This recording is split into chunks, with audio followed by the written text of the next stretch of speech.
Assembly Chamber. Sound.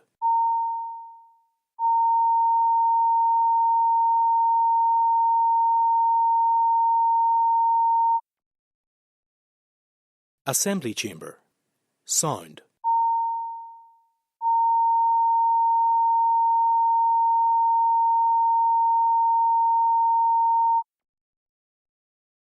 Assembly Chamber.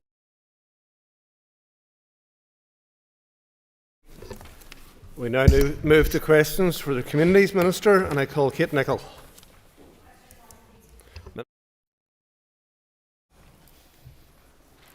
Mr. Speaker, addressing poverty in all its forms is a key priority for me. Poverty is a complex and multifaceted issue, and I am considering work to date on the development of the Executive's anti-poverty strategy. My officials have engaged with officials from all departments, including the Department of Education, in the development of the strategy so far. I have had discussions with the Minister for Education on childcare, and in particular on the relationship between the anti-poverty strategy and the childcare strategy, and I will be working closely with him to progress both these important pieces of work. There are clear links between the two strategies. I and my executive colleagues will seek to ensure alignment of approach between the strategies in addressing the issues faced by children and their parents, with a view to ensuring all parents who want to work are enabled to do so.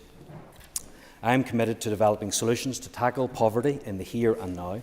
I don't want to produce a strategy that will simply just sit on a shelf. To that end, my focus will be on working with my executive colleagues to develop a sustainable, deliverable anti-poverty strategy which prioritises the issues that will make a tangible difference to people's lives. Kate Nicholl. Thank you, Mr. Speaker, and thank you, Minister, for your answer. The Minister will be aware that childcare cost support under universal credit is only available if you are in work or about to start work.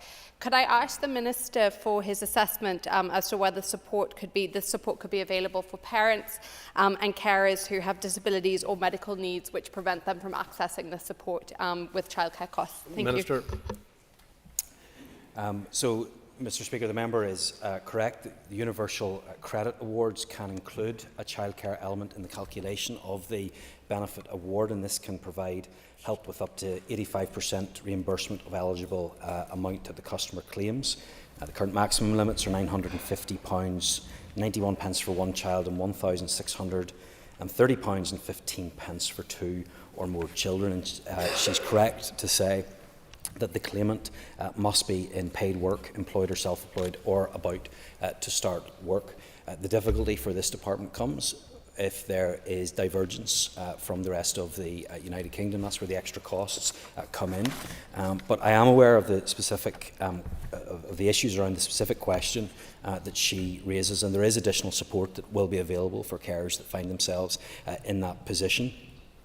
In terms of a child with a disability, an extra monthly payment is also available to help with the extra costs of bringing up a disabled child, and the disabled child edition will be paid at either a lower or higher rate, and the lower rate is £146.31 per month for a child who receives any rate of either part of DLA except the highest rate of care part, or receives any rate of either PIP except the enhanced rate of the daily living part. And the higher rate, £456.89, is for a child who receives the highest rate of the care part of DLA. As well as that, there's the Universal Credit Carers edition, £185 extra a month if the person tell us they are caring for a severely disabled person. Calvin Gildenry. Minister, will you give a commitment to factor in the recommendations of the Controller and Auditor General's report on child poverty issued today before finalising the anti-poverty strategy? Minister. The member will be aware that that report has only just been published today, and I will want to take time to consider its findings and to get fully briefed by officials on that issue. I recognise that a number of concerns have been expressed in relation to that report. We're not going to have a child poverty strategy in the future, as this will be rolled in to the anti-poverty strategy, but of course it's absolutely right that we take time to consider that, look at the learning that can be taken from that.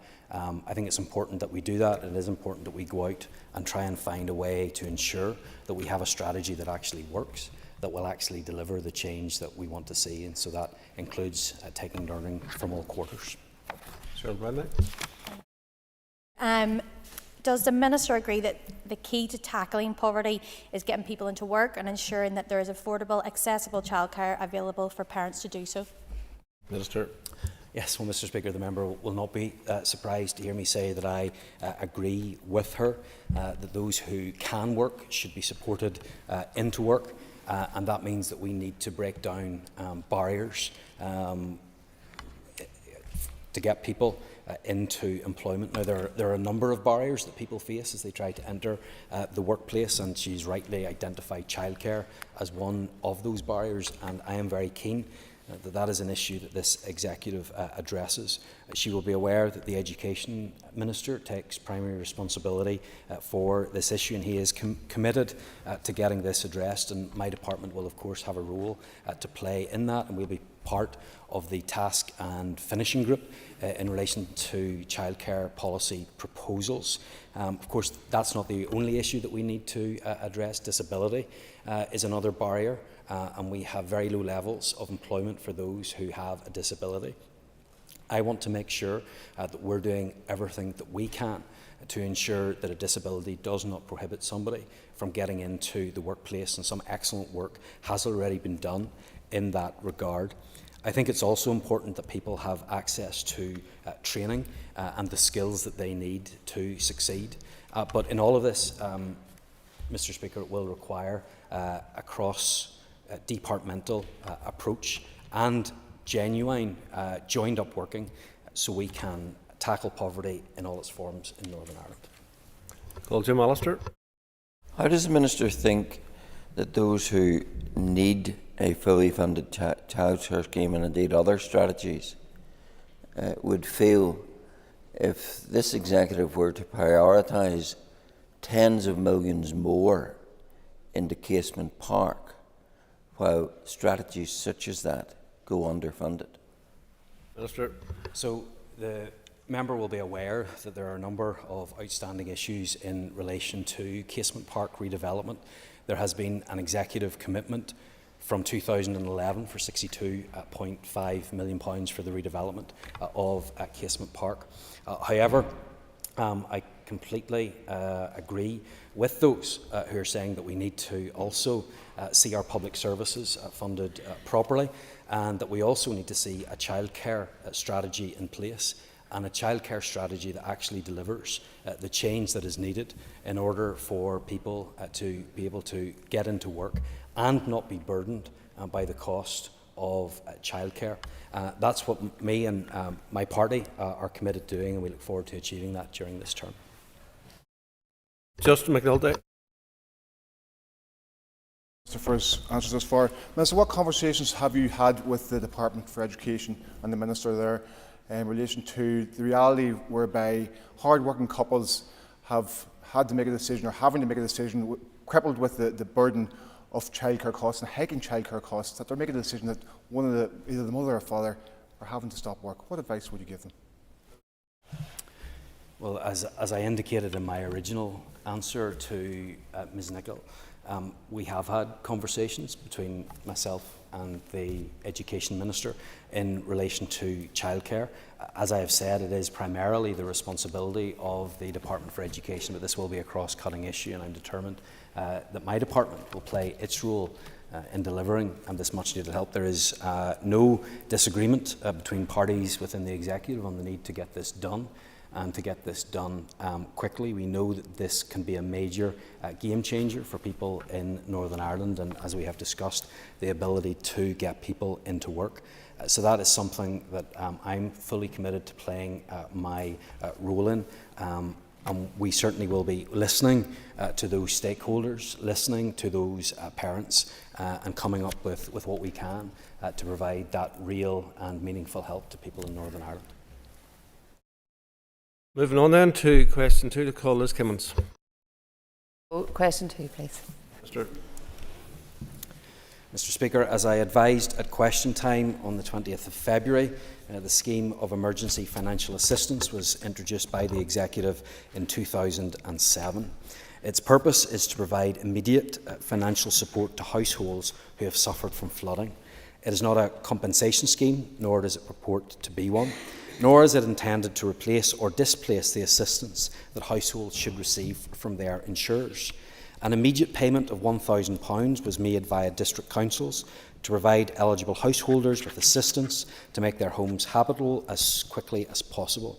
In Newry, Mourne and Down District Council area, assistance was provided to 119 households during the flooding event in October 2023. No further payments under the SEFA can be made available. My department can only work within the guidelines that are available at this time. I recognise that there is an issue of concern, especially for people whose homes have been flooded in the past, and the difficulty that there can be in securing flood insurance. Flood Re is a joint initiative between the UK Government and insurers, which will run until 2039, and that programme exists to improve the availability and affordability of flood insurance for people who live in properties in flood risk areas. Skimmons.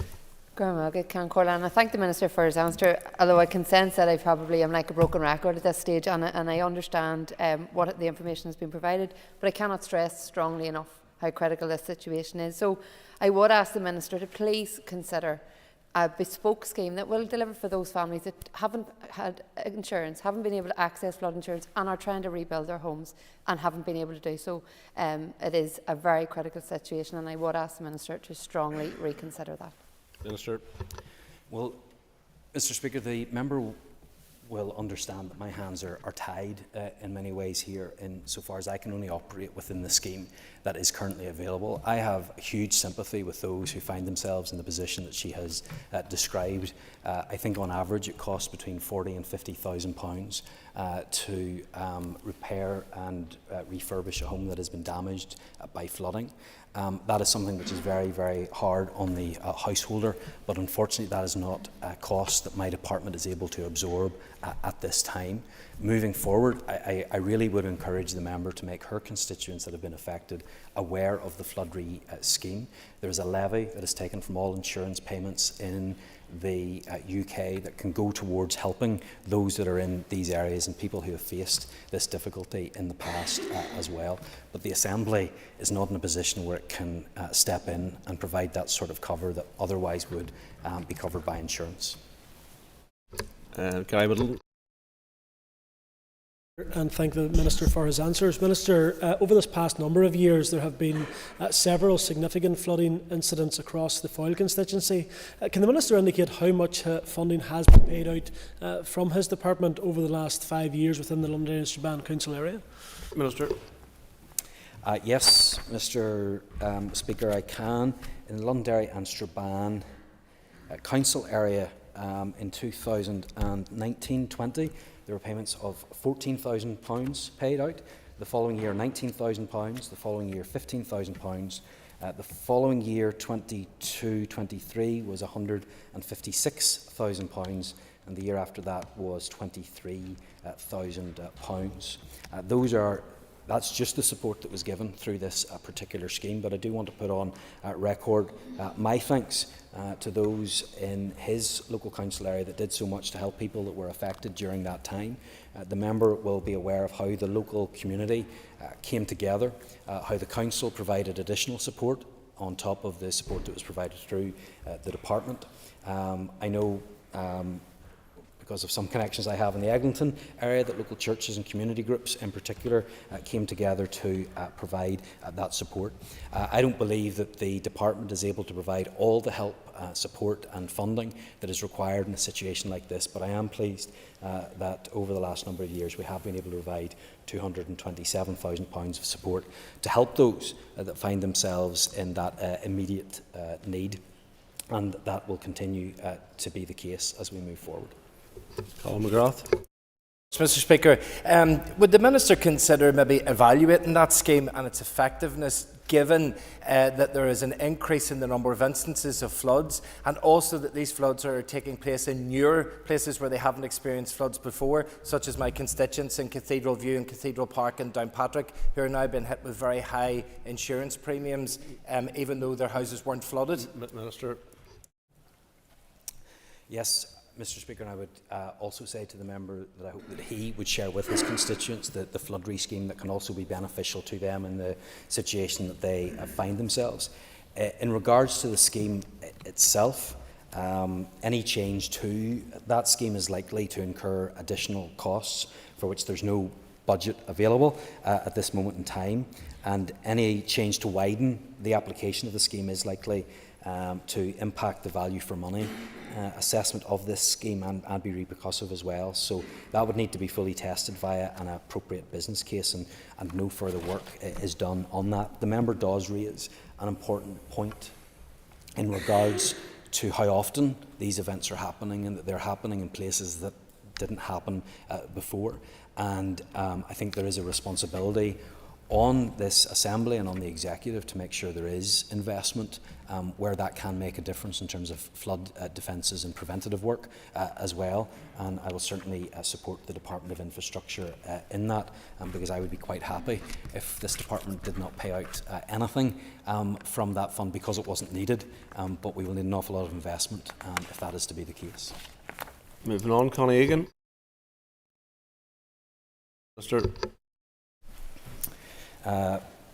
Mr. Speaker, my officials have been working closely with Ards and North Down Borough Council and the developer, Bangor Marine, to bring forward plans for the development of the site by way of a development agreement. I do want to take this opportunity to pay tribute to officials from the Department for Communities who have worked very hard on this over very many years. The Bangor Marine team is currently working through the pre-commencement planning conditions, and in tandem discussions are continuing with the Crown Estate in relation to securing the necessary approvals for elements of the project located on Crown Estate land. Bangor Marine has started clearing trees and shrubbery from the Marine Gardens part of the site in advance of the nesting season to accommodate commencement of the construction of the public realm works, which are programmed to begin later this year. This will provide an economic boost to the wider Ards and North Down economy through increased tourism, city centre living and increased employment opportunities. Thank you, Minister. The Queen's Parade site in Bangor has been derelict since before I was even born. It's something that people in Bangor are very keen to see happen. Unfortunately, it has been plagued by delays. It says on your own website that works were expected to start in summer 2023. When can we expect building to take place, and can you give the people of Bangor hope that you'll prioritise this? Minister. Well, Mr. Speaker, I always hope that I can give the people of Bangor hope, hopefully in many different ways in the remainder of my time in office. But first of all, I would say I completely understand the frustration in and around this site. This has been going on, as the members indicated, for many decades. And it is something that I know people in the area have wanted to see progress for a long time. She will be aware of the negotiations, as I'd mentioned, with the Crown Estate. That has been somewhat protracted, have gone on a lot longer than any of us would have liked, and that could push back the planned start date in this summer.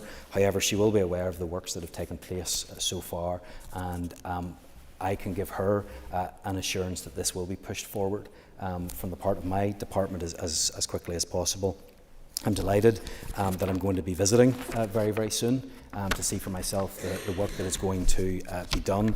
I think it was on my first or second day in office, Mr. Dunn extended an invitation for me to come and visit, so I look forward to seeing that and to see the potential, because I think this absolutely could be a game changer and bring significant economic and social benefits, not just for the people of Bangor, but even more widely. All the chambers. I certainly welcome the comments of the Minister so far, but can I ask him, have any time limits been incorporated in the contract with the developer to ensure that various stages of the project are actually completed on time? Sir.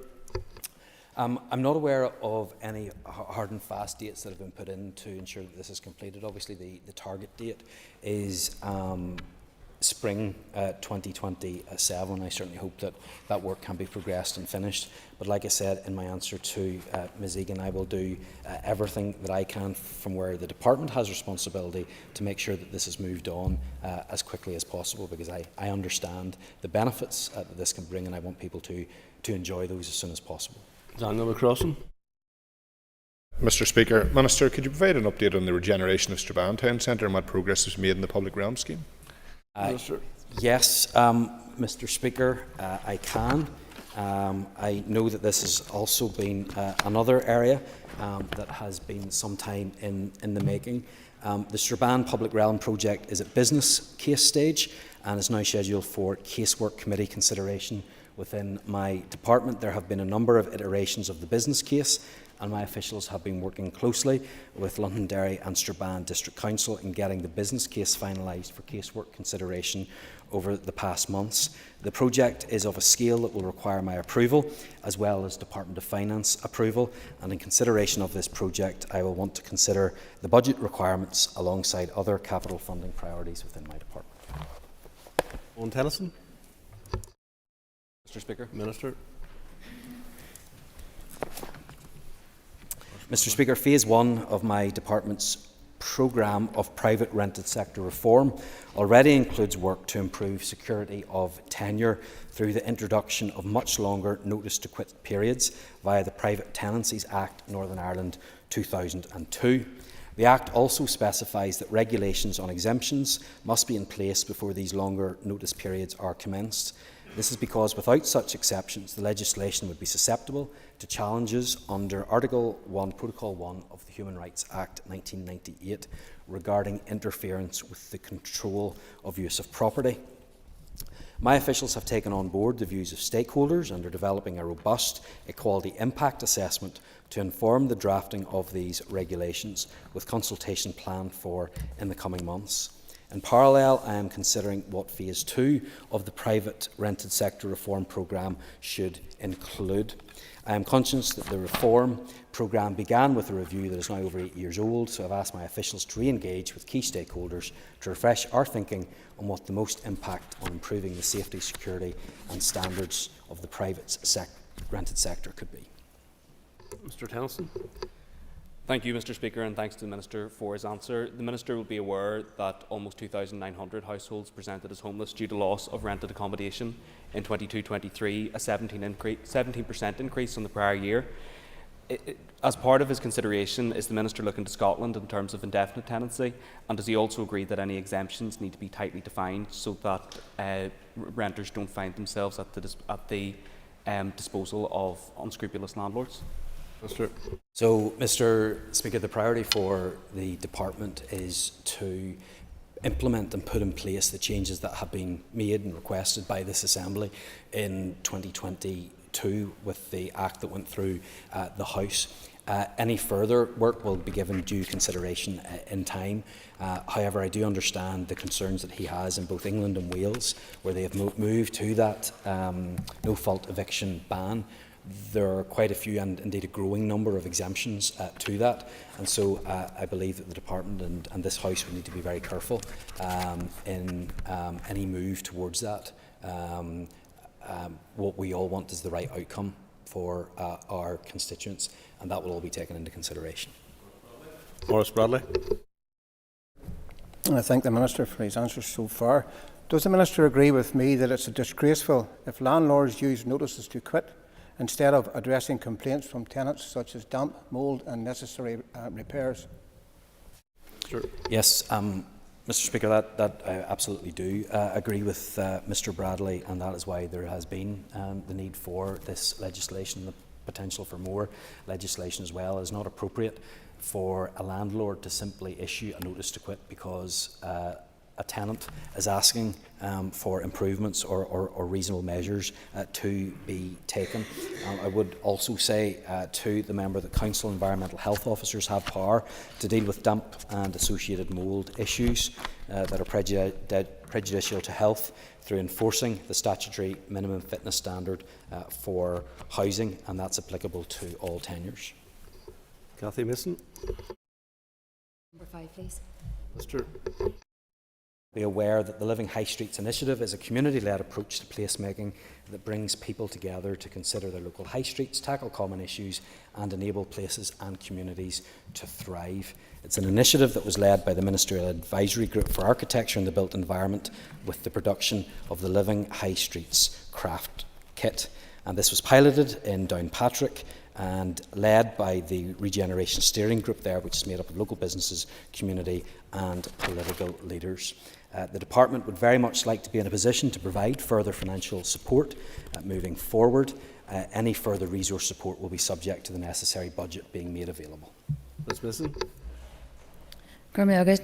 Minister, you will be aware, and as you've said, that the Downpatrick Regeneration Working Group have been working tirelessly there with representatives from your department and of course the local council there to create this framework and vision for Downpatrick. I understand that there's budgetary constraints, but will you prioritise Downpatrick if a funding package does become available? Minister. Well, look, we've certainly seen the benefit of this moving forward, and I would very much like to be in that position to provide further financial support. And once the budget outcome is known, I hope that will be the case. But the members put her concern on the record. Brian Kingston. Speaker, and I wish to ask the Minister, does his department have any other plans for further pilots to take forward the crafts kit scheme, including in North Belfast? Minister. Well, it's funny the member should ask because the department is currently working with the Greater Shankill Partnership, the Better Understanding and Local Development Group and other key statutory organisations and stakeholders in the Greater Shankill area to take forward a further pilot of the craft kit subject to resources and also to demonstrate its use in a setting such as the arterial route into Belfast. Question 6 has been withdrawn. I call Mark Durkin. Thank you, Mr. Speaker. Question number 7. Minister. With your permission, Mr. Speaker, I'm going to group questions 7 and 9 together.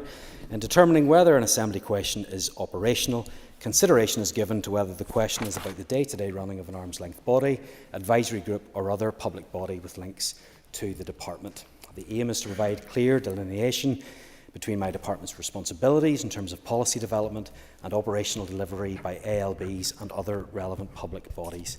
It aligns to the principles of ALB partnership arrangements. Final decisions are made by me as Minister for Communities in approving answers prior to issue. Mr. Durkin. Thank the Minister for his answer. I was half expecting him to give me the Housing Executive's phone number because within the first month of taking office, the Minister has referred 78 Assembly questions to the Northern Ireland Housing Executive. That's not to mention Sport NI or the Arts Council. Does the Minister think this is acceptable?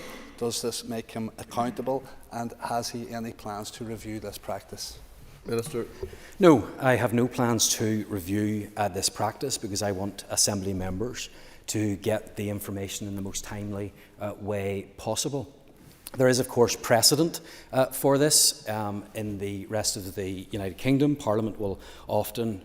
Ministers in Parliament will often refer questions to outside organisations as well. So the member can either take the approach of writing to the Housing Executive and asking for the information, or he can go down a longer route and a more costly route. He can go down that route, which is to go to the Assembly Business Office, which takes the question and sends it to the DFC private office that commissions a lead business area within DFC.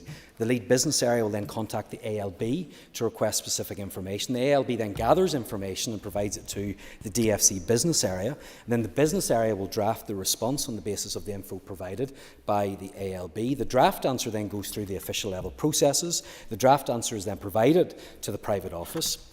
It's then reviewed by a SPAD, if I had one, and then it's approved by the Minister, and then it's issued by the DFC private office to MLA and Assembly Business Office. So it's very simple and straightforward. Do you want the information as soon and as quickly as you can get it in the most efficient way, or do you want to go through that whole palaver in order to get it. And if the member is serious about getting that information as quickly as possible, he'll want to go through the previous route. I do have to say, though, I find it interesting that the SDLP announced that they were going into opposition and said, we will provide a new type of politics that addresses the problems facing parents and families across our communities. But both of the questions that they have listed for answer today are about the internal processes of this Assembly. Cara Hunter. Speaker, just on that point and seeking clarity for those families and our constituents, was the Minister's predecessor doing something wrong by answering members' questions and referring 0 questions to the House and Executive during her last 2 years in office? Minister. I'm not saying that the previous Minister was doing anything wrong, but I certainly believe the approach that I have taken will ensure that the member gets her answer much more quickly and that there will be less pressure on my departmental resources as well. But I do think it is interesting that the member has come along today to ask this question, and she hasn't decided to ask a question about housing, about poverty, or about sports provision, or about homelessness, or about regeneration, or disability support. It's a process issue, and that's what the SDLP seem most concerned about. That concludes the questions. Move to topical questions. I call Daniel McCrossan. Mr. McCrossan. Mr. McCrossan. Very sorry, Mr. Speaker, I was caught off guard in the moment there. This is Serbia. Minister, in light of your department having approximately 700 fewer staff than needed, will you be drawing up a workforce succession plan to manage the recruitment and retention problems, consequent skill set deficit and significant number of temporary promotions currently being experienced? Thank you. Mr. Speaker, that has of course been identified as a problem. It's something that I want to see addressed and ensure that we have the right number of staff in place so that we can fully deliver on the aims and objectives of my department. Mr. McCrossan. Thank you, Mr. Speaker. Minister, at the Communities Committee we were told that the recruitment pause, temporary promotions and staff leaving the department has exacerbated a major problem within the department, particularly in developing strategies or getting them completed. When will the Minister publish an action plan to turn the staff crisis in his department around? Minister. In response to the member, I said I don't have that in front of me. I don't have that detail now, but I do want to assure the member that I do have concerns over that. We need a properly resourced department, and we'll take the necessary steps to try to achieve that. I call Cheryl Brownlee. Speaker, and to the Minister, I would ask, in light of the shockingly low 10% success rate of applicants to the Arts Council Marching Band scheme, could he provide an update on funding for this financial year and also for the future? Minister. Yes, Mr. Speaker, in this financial year, 23-24, £400,000 was allocated to the musical instruments programme. And of that, 200,000 was awarded to 23 bands right across Northern Ireland. I'm pleased to announce that following a reallocation exercise as we approach the year end, I am able to allocate a further £100,000 this year to the musical instruments programme.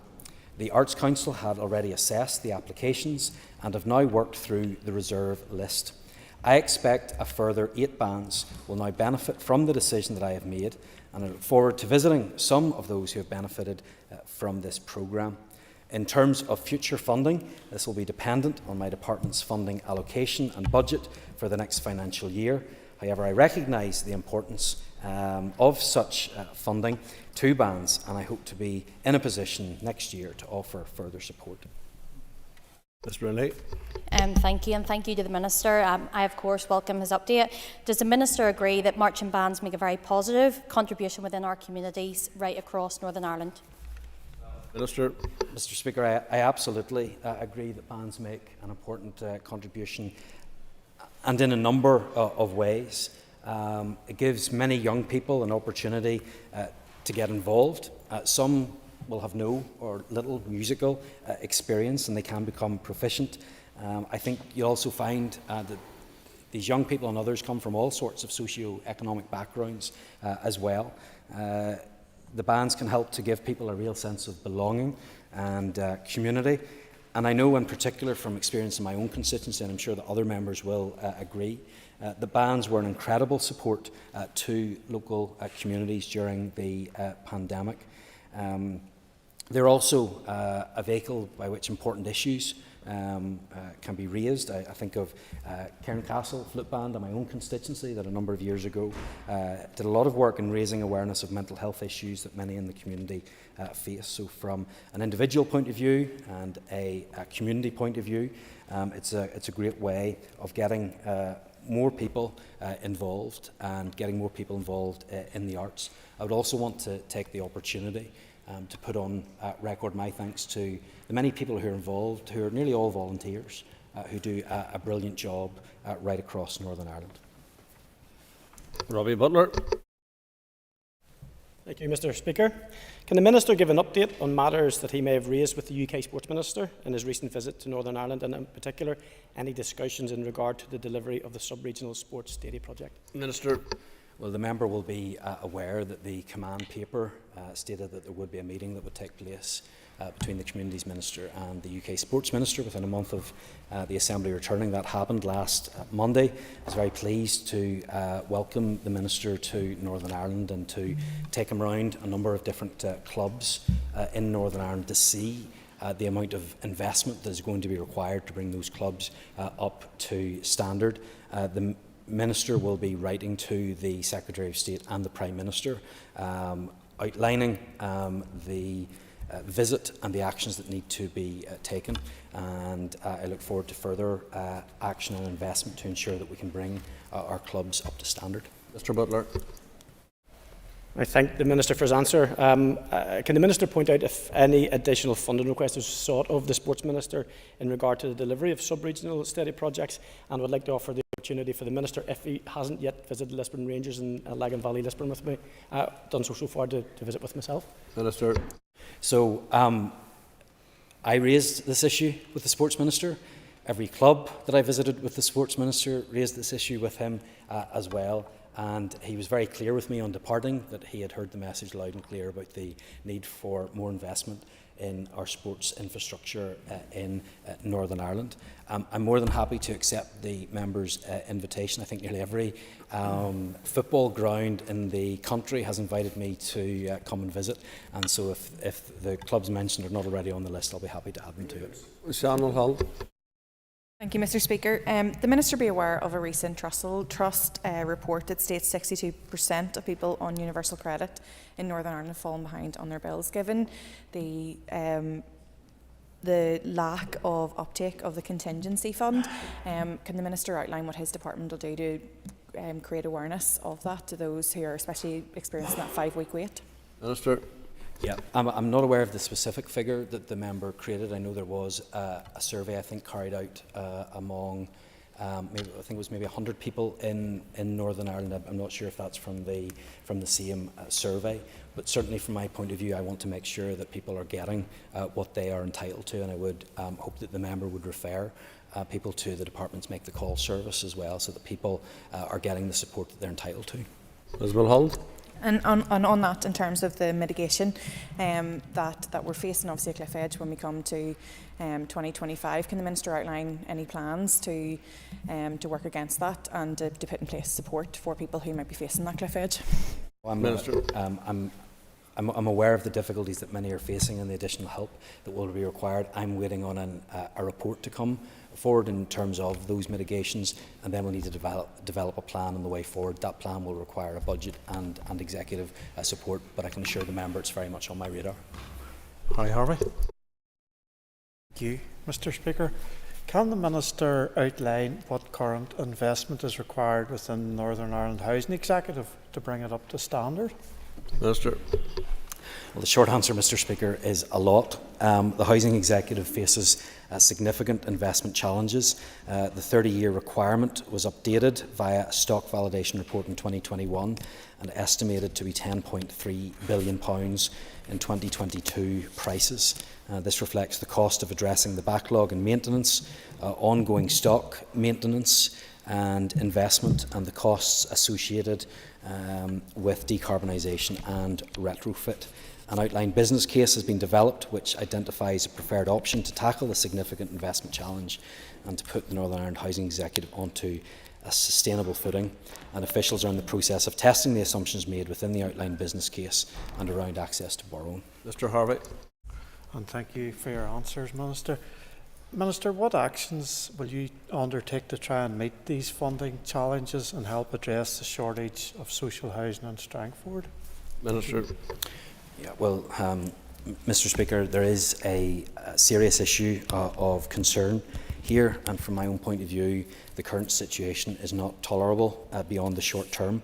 And the additional problem that we have is that the investment challenge is getting worse with every year that passes. So I want to put the Housing Executive's 82,000 homes onto a much more sustainable footing so that tenants have confidence that we're able to keep them safe, warm and dry in the long term. This will take a substantial injection of funds, and so subject to agreement by His Majesty's Treasury, I would like to see the Housing Executive have the same access to borrowing as social landlords in the rest of the UK, and I believe that this is necessary, and I believe that it can be transformational. Questions 6 and 7 have been withdrawn. I call Mr. Honeyford. Thank you, Mr. Speaker. I've previously asked the Minister, I've been torturing the Minister around questions for sub-regional and separately importantly, because it's been mentioned some clubs that aren't actually able to get sub-regional around grassroots sports clubs. So can the Minister outline what capital funding will be coming forward for grassroots clubs in the next financial year? Minister. Yes, Mr. Speaker, over the last 3 financial years, Sport NI has issued exchequer funding of almost £39.4 million and lottery funding of just over £17 million. This funding consisted of 3,394 grant awards to over 1,900 organisations, including grassroots sport and sports governing bodies. This year, Sport NI will have invested £7.1 million of national lottery funding to 37 sports governing bodies, and we have an ambition to boost that next year to over £8 million and £1.37 million of capital funding to improve sports facilities, including those that will benefit grassroots clubs. In terms of funding paid this year to the sports governing bodies, and by way of comparison across some of the sports governing bodies, I can advise that the IFA received 500,000, Ulster GAA 440, Ulster Rugby 450, Golf 264 and Tennis 52,000. Honeyford. Thank you, Mr. Speaker, and thank you to the Minister. I think we all want to see his support for our grassroots clubs and that capital availability. I've previously raised with Sport NI and his own department around creating a grassroots sports fund that would be open to all sports, would help empower the local club and realise their own vision. Can I ask the Minister if he would meet with me to discuss this issue and look at more detail to look at create such a fund that we can increase and expand the amount of funding that grassroots sports gets? Minister. Absolutely, Mr. Speaker. I'm more than happy to meet with the member, indeed any member, to discuss these issues because I think it is critically important. I know there has been a huge underinvestment in grassroots sport and sporting facilities for many, many years. I believe that sport has the power to be transformational. I think that sport gets more people active, gets more people working together, and creates better opportunities for our young people as well, which then will take off pressure in future years on the health system, on the justice system and on other departments that are short of money. This is a type of early intervention that really pays off, and it's one that I fully support, and I'll be happy to work with them on that. Cathy Mason. Concordia. Minister, during the recent flooding incidents in South Down, a number of our sporting facilities were damaged during this time. Do you have any plans to provide these clubs with any financial assistance or help to try and get them back on their feet? Minister. Although I don't have any specific plans around that at this stage, if there are certain facilities that have been damaged in that way, I'm more than happy for the member to bring details of those to me to see what support my department or its ALBs might be able to provide. Ms. Bisson. Minister, appreciate that. And it's just, have you any plans in the longer term to work directly with our local councils to review our community sporting facilities specifically in our rural areas and areas of deprivation? Well, Mr. Speaker, I've outlined to Mr. Honeyford already the emphasis and the importance that I place on sport and having appropriate sporting facilities. I think there should be a great working partnership between councils and DFC and Sport NI, and also our schools as well, who can play an important role in ensuring that there is appropriate provision there for young people and indeed those that would not find themselves in that category to be able to place sport. So that is something that I will be progressing, and I'm more than happy to work with the council that the member lives in, or indeed any other council across Northern Ireland. All in Chambers? In the pressure of time, I'll move straight to the supplementary. It's in relation to the regional and sub-regional stadia programmes. Minister, the sheer scale of additional capital funding been quoted for both is beyond what the Executive can credibly fund in the context of the reported budget landscape. Can I ask the Minister for his assessment of this? Minister. Well, Mr. Speaker, I've been on record saying that the funds that were set aside for the sub-regional football stadia was not sufficient. I don't think it comes close to meeting the need that exists out there. I think it was a small enough pot of £36.2 million in 2011. I think that is an even smaller amount now in relative terms. So that's why I've taken the action to speak directly to the UK Sports Minister, and I will of course be engaging with executive colleagues to make sure that we have the funding that is necessary in order for these plans to proceed. That concludes. Point of order, Mr. Turkin. Mr. Speaker, in the interest of openness, transparency and full accountability for public funds, can the Speaker advise if it is in order for ministers to abdicate responsibility for answering members' questions, reasonable requests for information to other agencies and arm's length bodies funded by their respective departments? And could the Minister or Speaker perhaps issue guidance to members and to ministers as to what constitutes a reasonable request for information under their respective departments' remit and responsibility? Well, thank the member for the point of order. I anticipated there might be a question on this, having reviewed the questions before today's proceedings. Standing orders are pretty straightforward. They provide that a member may ask questions of a minister on matters relating to the minister's official responsibilities. Standing orders also provide that a question must be answered as clearly and fully as possible. Therefore, if a question on a matter relating to a minister's responsibilities, there is a duty on the Minister to provide a full answer to it. It's not in order to avoid answering by advising members to send an email to someone else instead. I want to emphasise a point to all ministers, because it just doesn't include one. They are required to be accountable to this House and this Assembly, and I will not accept any attempts to evade this responsibility. I am not familiar with specific questions. However, I am aware that previous Ministers for Communities and before them Ministers for Social Development all treated questions about the Housing Executive as matters relating to their official responsibilities and therefore answered them directly. I have not been informed of any reason why there should be any change to this approach. I therefore appreciate the member's frustration, which is now on the record, and I will have an expectation that the duty set out in Standing Order 19.5 is adhered to in ministers answering questions to members. We now move on to the motion on workers' rights, and I call Sinead McLaughlin.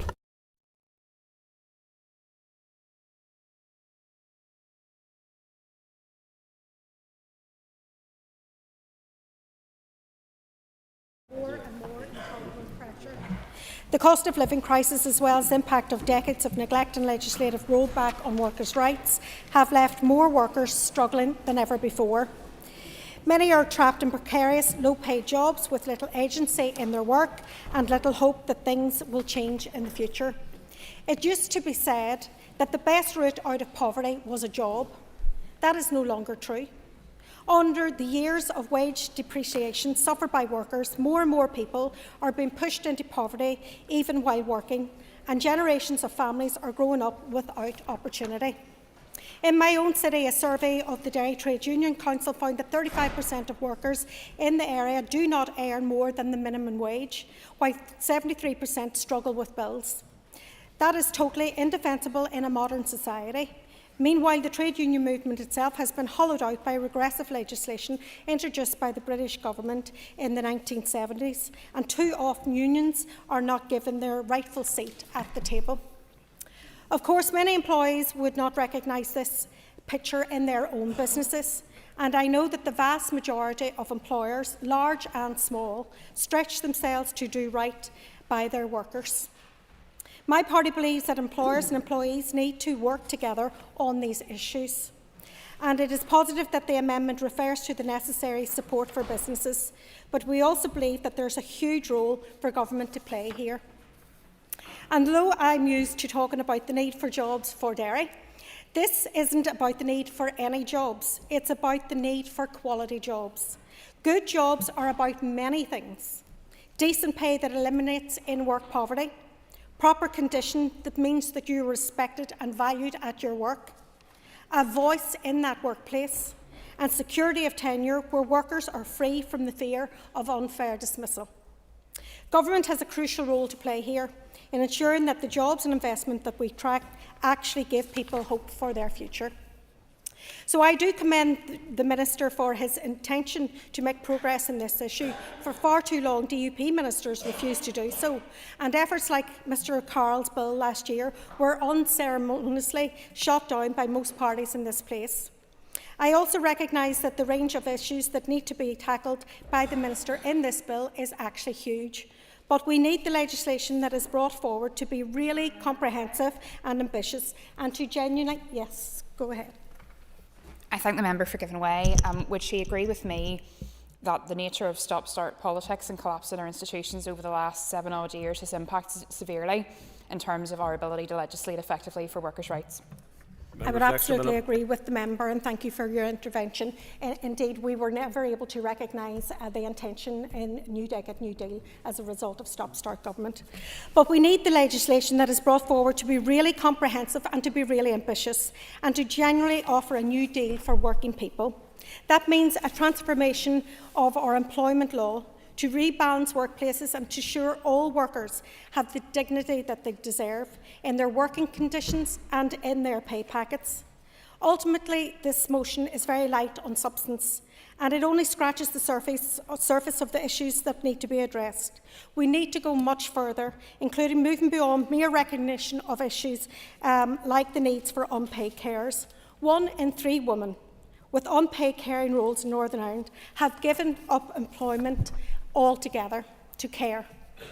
That deserves more than platitudes, and we would ask the Minister to commit to at least 5 days of paid leave for the invaluable and often unrecognised work our carers do to support our health service.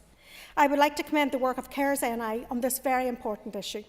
I'm also disappointed that the main motion made no mention of workers' issues that are specific to women and indeed the gender pay gap.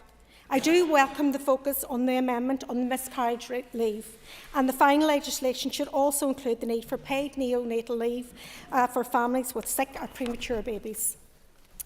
Women's health is an employment issue, from menstrual health to the need for menopause leave. The issue that affects women's healthcare and the barriers they experience have a direct impact on their employment opportunities. Finally, I do remind members that political collapse here serves absolutely no worker in our society. Repeat stop-start government has forced workers out into the cold as they have fallen behind their peers in other parts of these islands in relation to pay parity. The dysfunction in politics here has frustrated our ability to implement the long-standing commitment in the New Decade New approach to reform these employment laws. In conclusion, we will support this motion on workers' rights, and as the official opposition, we look forward to holding the Economy Minister accountable on delivery. Ambitious legislation that makes progress in this issue is long overdue, and workers who have been let down by this place over recent years deserve no less. Thank you, Speaker. Call Padraig Delargy. If I scroll down my contact list today, I could read name after name of people who have left Ireland. in pursuit of better lives and of better career opportunities. Young people from across all communities, from across all corners of our country, equipped with their own unique skills and talents, who have found themselves feeling underpaid, undervalued and overworked. And sadly, they've seen no compelling case to stay and to build their careers here. It's heart-wrenching, and we all understand the devastating impact it has on families and communities, an experience many of us have felt personally. This cannot continue. We have to work together to do everything in our power to ensure that our young people see a future here at home. And we can begin to do that today by agreeing to strengthen workers' rights for young people and to commit that to whatever path they decide to follow in life, that they will enjoy fair pay and good working conditions at home. Imagine the potential that we would have as an economy, as a people, as an island, if instead of the next generation of teachers going to Doha, of healthcare workers going to Australia, or of tradespeople going to America, they could stay at home. We could have their innovation, their creativity, and helping our island to achieve its full potential. Fair pay and good working conditions are not just desirable, but they're absolutely essential for retaining our talented young people. Imagine being an even bigger powerhouse of young, bright minds teaching in schools, providing quality care for patients in hospitals, contributing to our communities, innovating in our industries, and being trailblazers for positive and progressive change. By working together in this chamber to create new and exciting opportunities, good working conditions and fair pay, we're investing in our next generation and helping to build brighter, better and stronger future for our island. You see, it's a win-win for our talented youth to get the chance to thrive, and our island gets the enormous benefit of everything that their skills and their passion bring. We can make this island that we call home the place where dreams can come true, where careers can flourish, and where the future of every young person has endless possibilities. Together, we have the power to deliver that real change and to create a future where young people have the best possible opportunities to prosper at home, and that will be a game changer for everyone in our society. Well, David Honeyford. Thank you, Mr. Speaker. I want to start by acknowledging the tremendous dedication and hard work that is exhibited by workers right across all industries, and actually some of those businesses that have continued to lead and grow to work to grow our economy amidst, from Brexit and the last 7 years, with 5 of those, this has been said, this Assembly hasn't sat. Our economy needs realignment to be able to grow. We need to get better at exporting our products and raising the value of money that's brought into this part of the world through growing our outputs. To do that, we need more skilled workers. We need to address the issues holding back creating and developing those workers and importantly their terms and conditions. The image of this part of the island for inward investment unfortunately has been hampered by a lack of stability in this Assembly, and that has hemorrhaged confidence for those looking in over the past number of years. But creating a new economy that respects workers and has trade unions at the heart of it, that works to improve workers' rights and importantly the conditions, is essential as we move forward from this point. As I've said in this chamber before, that life for everybody in society and ourselves in here has challenges, and life isn't a straightforward path, and we all need protections in place to improve workers' rights and conditions for people of all backgrounds. And importantly, I think this needs to be stressed, that their work conditions and the pressures that they work in and the services that they're expected to deliver, fundamentally this is simply about valuing our workers and putting value on them. For anybody who's run a business, your company is only as good as your employees. You can't grow beyond their capability. Your employees are and should be your priority. If your workers can't be positive about the business that they work in, why would anybody else be? The business products that they deliver and the standard and growth and development of any product that a company has is largely down to the workers being valued and the investment that the business puts into their staff and gets the return from them. It's of mutual benefit.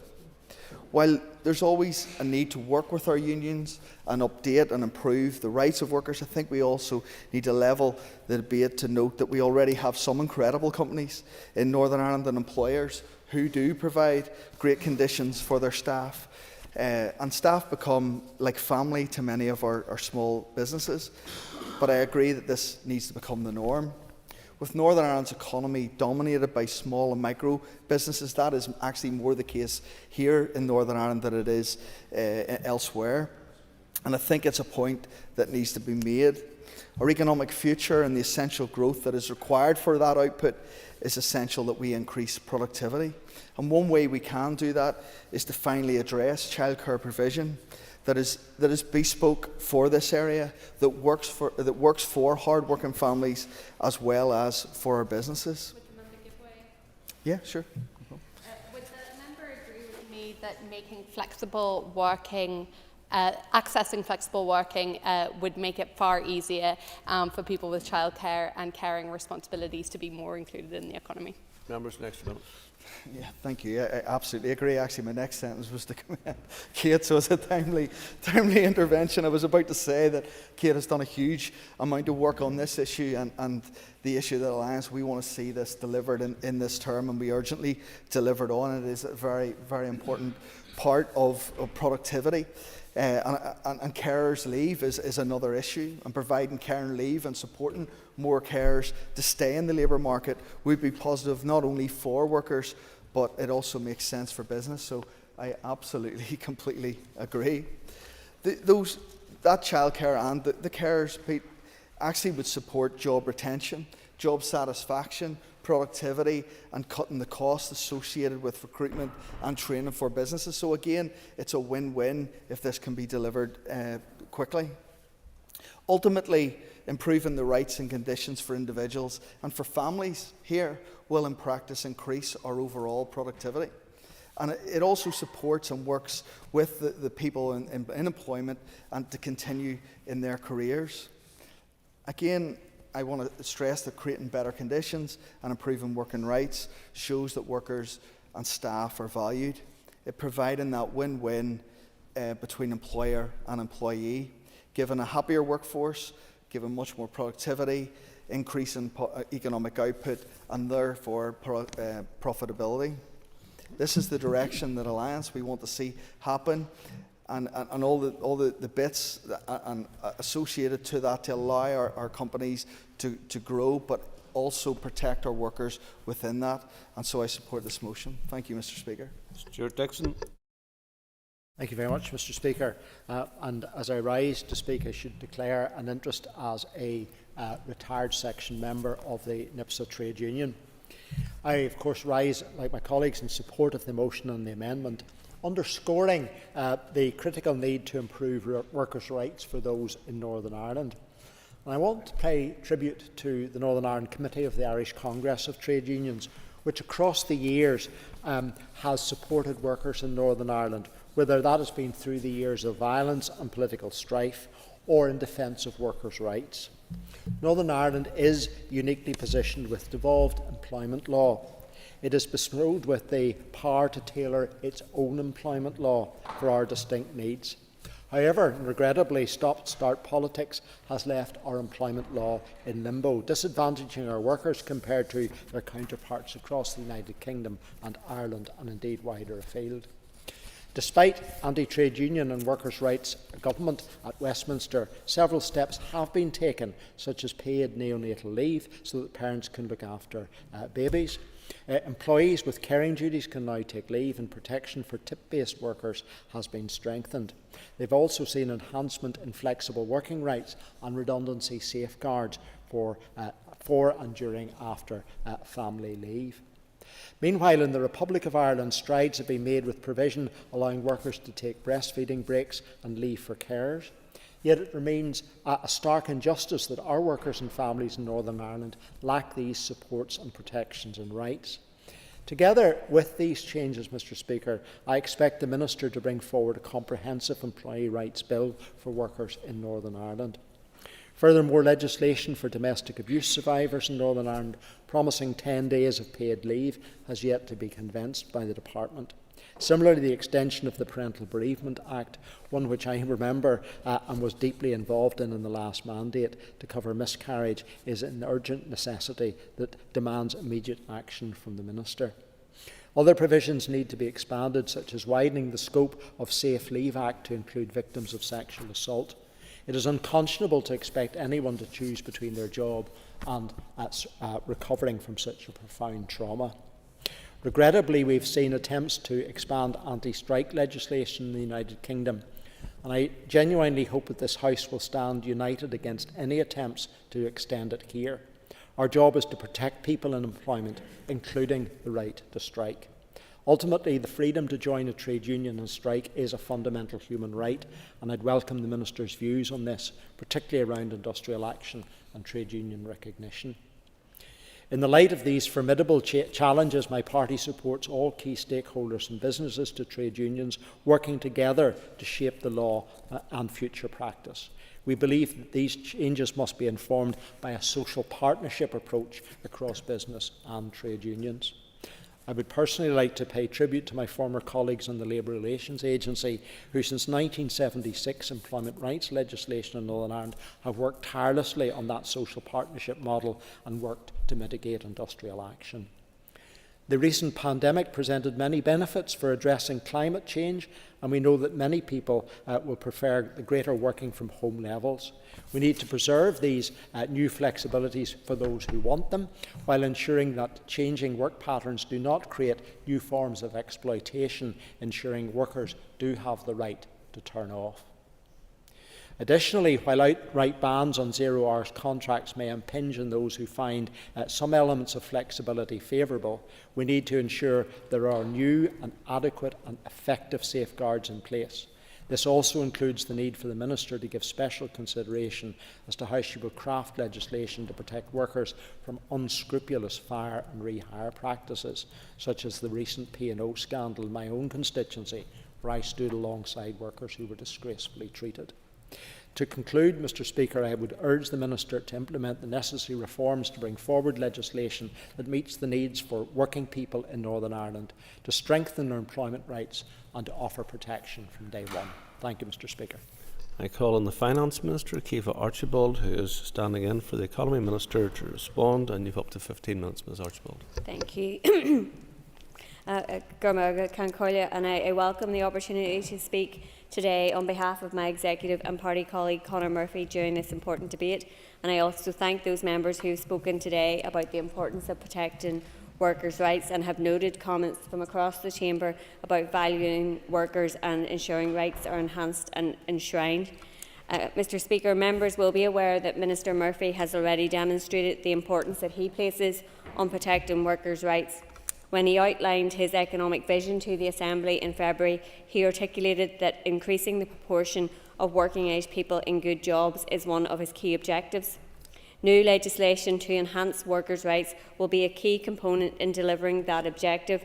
Minister Murphy has instructed his officials to develop policy options for consideration as part of a wide-ranging good jobs bill. New employment legislation will be brought forward in this mandate. This motion provides a timely opportunity to hear from members about the issues that are important to them and the issues that they would like to see addressed in the Good Jobs Bill. Minister Murphy is keen to work with members from across the chamber on many of these issues as work on the bill progresses. Addressing insecure work and precarious working arrangements is a priority for the Minister. From the debate, it is clear that many in this chamber also recognise the need to challenge many of the problematic practices referred to in the motion. Exploitative practices that are inherently unfair to workers need to be stopped. The fact that certain practices may mutually suit some workers and businesses does not diminish our responsibility to improve the system for the many who do not benefit from it. Far too often, the flexibility on offer in these contracts leaves workers trapped in the types of precarious employment described today. We want to address the unfairness associated with flexibility that's weighted too heavily in favour of the employer. The reality is that there are many workers, particularly women and younger workers, who find themselves on these type of insecure contracts unwillingly. Minister Murphy clearly stated in his economic vision that he wants to tackle the issue of 0 hours contracts and replace them with contracts that provide flexibility and protect workers' rights. We must challenge bad practice, but encouraging good practice is an equally important approach to achieving the good jobs objective. Workers who are better able to balance their working life around their personal, family and caring commitments are happier and more productive and more likely to remain in or re-enter the workforce, benefiting both their employer and the wider economy. Flexibility, which enables a good work-life balance, can be beneficial to businesses by helping them recruit and retain good employees. It also enables businesses to draw on a more diverse workforce by making work more accessible for everyone in our society. Stakeholder engagement is key to this process. This will take time. It's simply not possible that effective primary legislation will be drafted, consulted on and ready to be introduced to the Assembly in this calendar year. That is not to say that there are not improvements that the Minister can make more quickly through secondary legislation or non-legislative measures, and once he's consulted, that is part of what he plans to do. And I just want to pick up on a few points made by the Chair of the Economy Committee in relation to supporting businesses. Good employment practice and employment charters can help to improve working lives and are proven to be good for business. The Labour Relations Agency has an important role in encouraging and promoting best practice, and we support the work they are doing in this area. On a couple of specific pieces of legislation that were passed in the last mandate, and which I, as Chair of the Economy Committee at the time, took a particular interest in relation to the Domestic Abuse Safe Leave Bill, the Minister plans to progress vitally important employment protections, including these positive legislative reforms that were passed in the last mandate. Minister Murphy will consult on the detail of the introduction of paid safe leave for victims of domestic abuse, and he has also asked officials to prepare regulations to extend the right of parental bereavement leave and pay to parents who sadly experience miscarriage up to the end of the 23rd week of pregnancy, and to make both the parental bereavement leave rights and miscarriage leave rights available from the first day of employment. And gender pay gap legislation was mentioned by Philip and Saoirse Eastwood, and this is actually a matter for the Minister for Communities, but obviously it's something that needs to be progressed as well.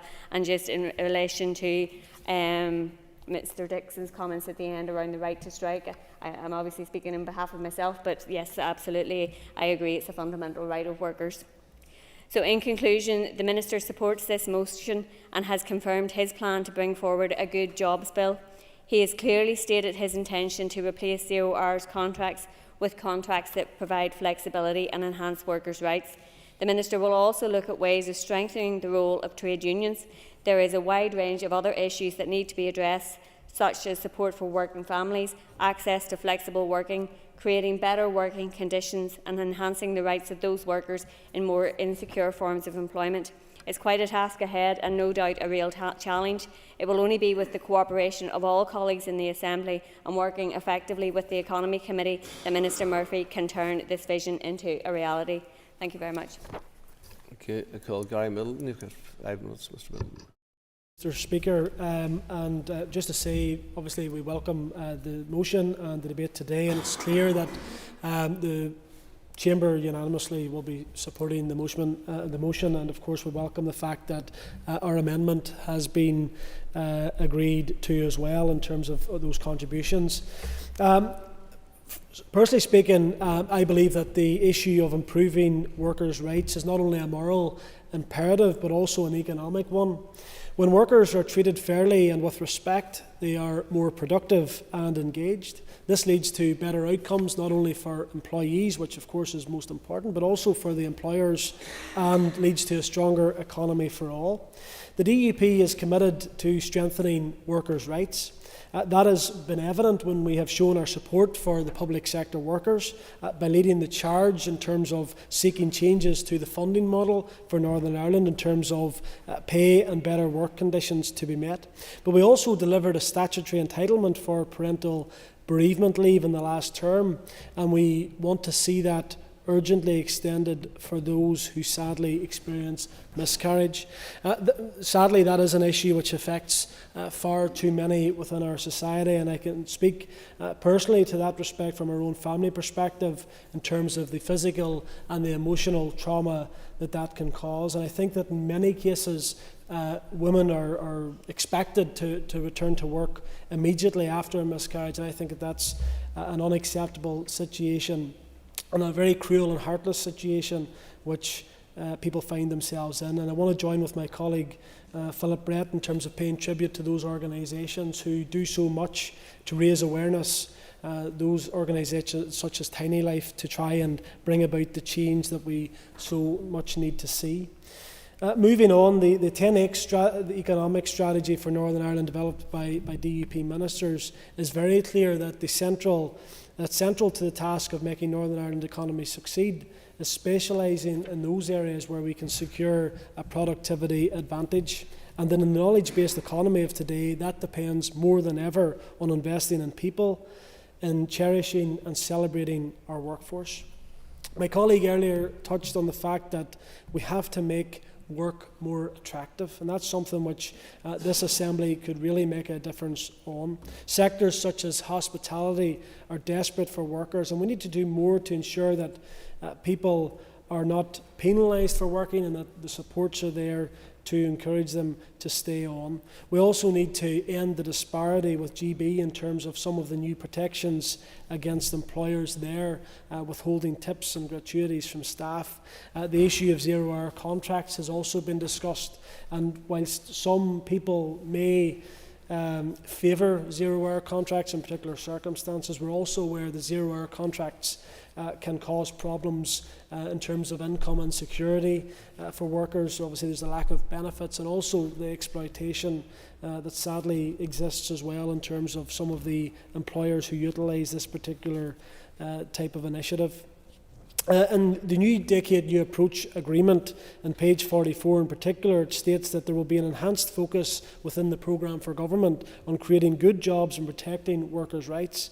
The parties agree that access to good jobs where workers have a voice that provides a level of autonomy, a decent income, secure of tenure, satisfying work in the right quantities and decent working conditions should be integral to public policy, given how this contributes to better health and well-being by tackling inequalities and combating poverty. We need to see that addressed, we need to see that brought forward in any new programme for government. But of course, wholesome reform of employment legislation without substantive input from employers should be avoided, and I welcome the Minister's comments in terms of working with stakeholders to ensure that we bring people along with any new legislation that comes forward. When we look at policies like the right to disconnect in the Irish Republic, let's be mindful of the adverse impacts on sectors and businesses where a level of flexibility in terms of engaging staff outside of normal hours is essential to the success of their operations. Employers should be encouraged by government to proactively take stock of their policies and practices. However, this should not be done in a top-down or an imposed process. So I just want to thank, obviously, members for their contributions today and for supporting our amendment, which we believe strengthens the motion brought forward by the members opposite. Thank you, Mr. Speaker. I call Mr. Philip McGuigan to wind on the main motion, and you've got up to 10 minutes. No issue will have a greater positive impact on workers and their families than improving the whole gambit of workers' rights, conditions and pay. So I'm delighted to be a co-sponsor of this motion, which extends solidarity to workers and trade unions. The motion identifies a number of specific areas that need attention that, if implemented, would bring improvements and further protections for workers. And it calls on these and other areas to be covered in the new employment bill being proposed by the Economy Minister that will support and protect workers. We have all recently witnessed the importance and strength of the trade union movement, and I have been proud to stand on picket lines many times recently in solidarity with trade unions and the workers that they represent. And Collier, I am conscious that when I refer to workers, I could be talking about my own family members, my friends, my neighbours, and that many people that keep our economy afloat, our public services functioning and our businesses turning. So it's absolutely correct that here in this Assembly we highlight trade unions and their importance in the work to strengthen workers' rights and modernise legislation to ensure that our workers are protected in an ever-changing labour market. In terms of the debate, by and large, everyone who spoke is supportive of the motion and the amendment, and that is to be welcomed.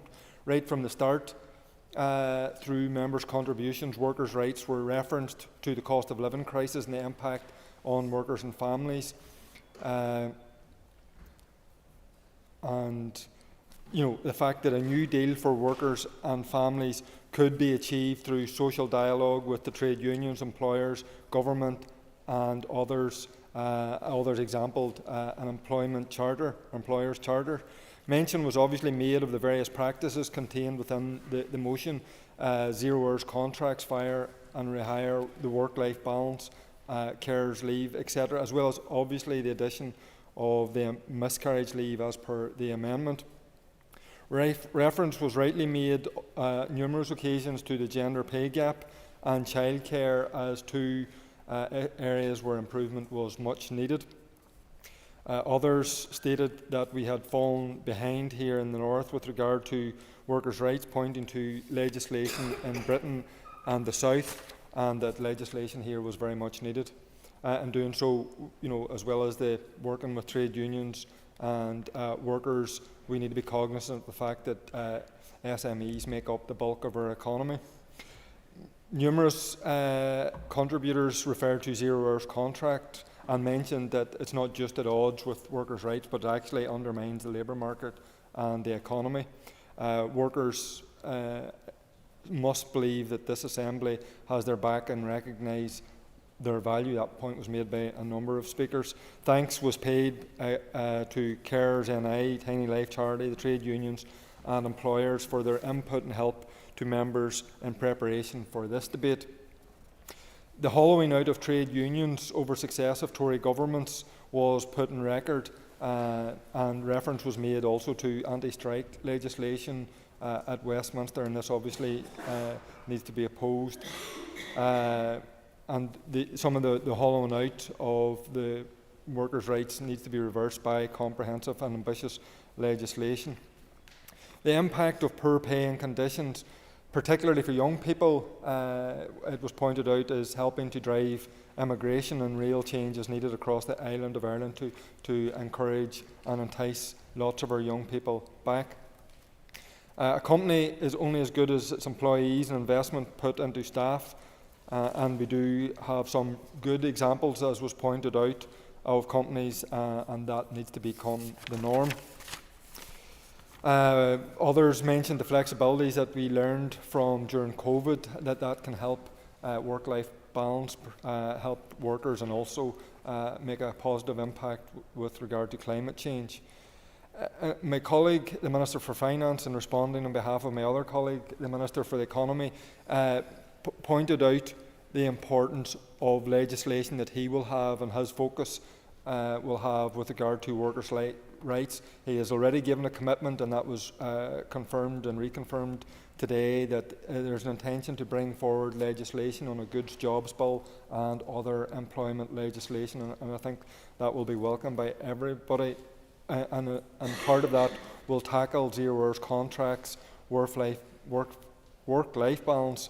There will be important stakeholder engagement to ensure that all of this is got right. The Minister in her response also confirmed that he was continuing to take forward paid safe leave with regard to domestic abuse, and work was ongoing on the parental bereavement and miscarriage leave, and I think that is also to be welcomed, as well as the commitment to strengthen the role of trade unions. So, as I say, there was pretty much unanimous support for the motion. In terms of some of the actual specifics, zero-hour contracts, Concollier, banning zero-hour contracts is and has been a priority for Sinn Féin. I just want to put on record and commend my colleague who's on maternity leave, Gemma Dolan, who brought a private members bill in the previous mandate, which again had reached consensus from all parties. And I'm hopeful that the Minister will, as he has said he will do, deal with that in the employment bill. Fire and rehire practices, you know, an employment bill should try to close the loopholes in redundancy legislation and redefine fire and rehire for what it is, which is an unfair dismissal. Work-life balance, the Assembly should seek to improve work-life balance as part of any employment bill. Legislation should be brought to improve workers' rights, to request flexible working, the right of workers to switch off from answering work-related texts and calls outside of working hours, and that should be a right for everybody, with the exception of politicians, obviously. And obviously the right to paid carers leave for workers with care responsibilities. And like others, can I also individually pay tribute to Carers NI for the part that they play in ensuring this issue is front and centre of the discussion today, and has been front and centre of the discussion. And as they have pointed out and others have pointed out, access to carers leave would allow for the prioritising work and caring a lot simpler for the tens of thousands of people here who face that choice. Currently people are forced to leave work or working less and therefore losing wages. So carers must be addressed in any new employment legislation. It was also referenced about workers' tips and gratuities and the fact that there's legislation in the south and across the water, and we need to work to ensure that it comes into fruition here. So, Concollier, just in conclusion, it was a very useful debate. I'm sure the Minister, even though in his absence, will take heed and cognizance of the issues that were raised, and that will keep to his commitment of engaging with this Assembly and others as he works to ensure that workers' rights is front and centre of everything that our executive does.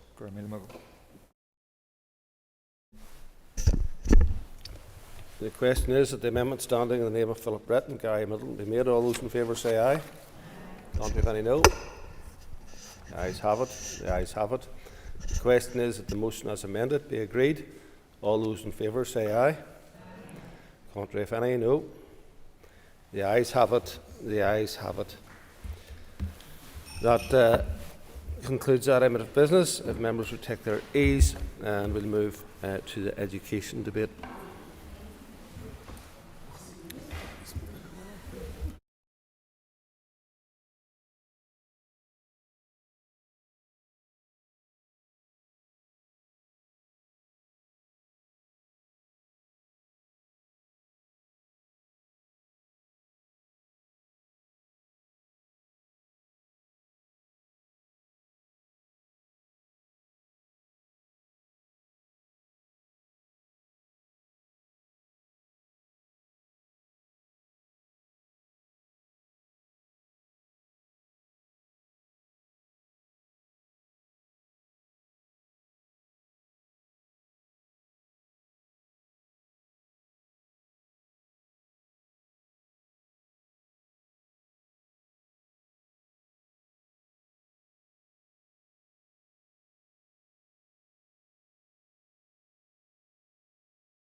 Ladies and gentlemen, the next item on the order paper is a motion on the Fresh Start funding for integrated education capital projects. Can I ask the clerk to read the motion, please? That this Assembly reaffirms its commitment to the facilitation and growth of integrated education as set out in the Good Friday Agreement. Notes the Department of Education's duty to meet the demand for the provision of integrated education within the context of the overall sustainability of the school estate as set out in the Integrated Education Act 2022.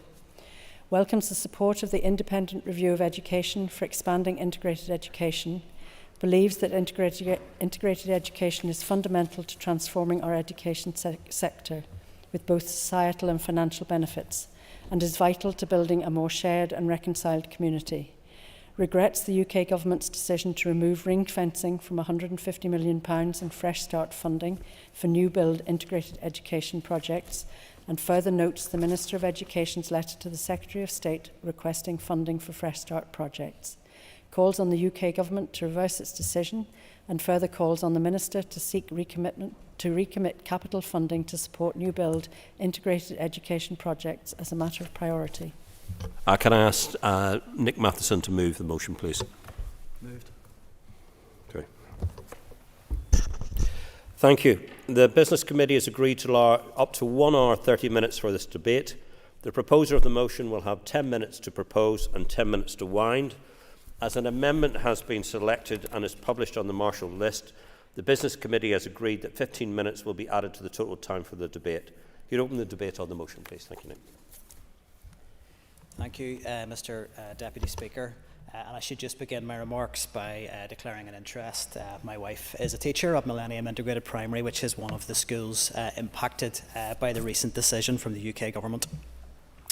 Last month, 10 schools in Northern Ireland received the devastating news that funding for their new building projects had been withdrawn. For many, these new buildings have been in the pipeline for years, with significant preparation and adjustments on the school estate having been made to allow for works, which for some of the schools involved, they believe to be starting in the very near future.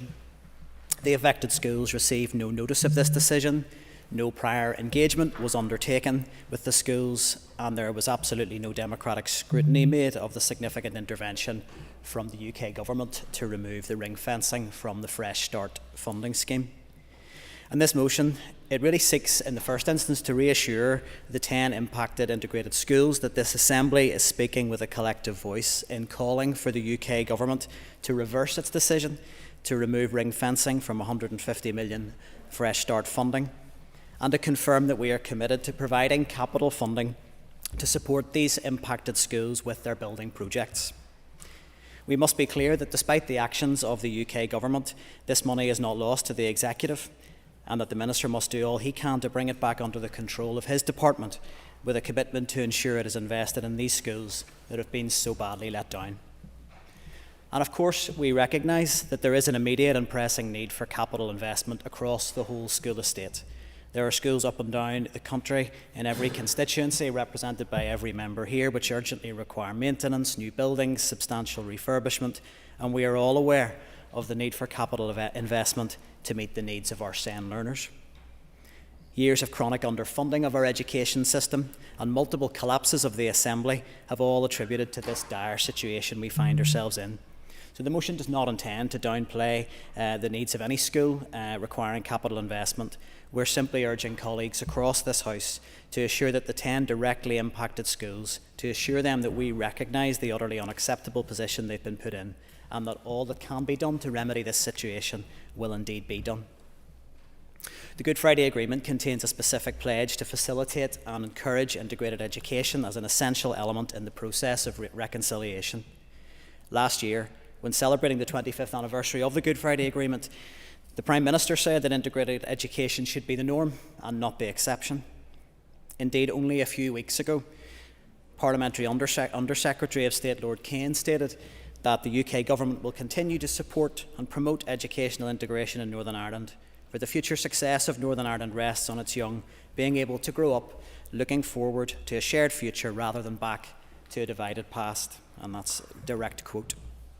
The UK Government has consistently claimed to be an enthusiastic supporter of integrated education, yet this decision to reprofile Fresh Start does the exact opposite of supporting integrated education. It has set progress back a number of years for schools who were within touching distance of receiving the critical investment in their buildings that they needed.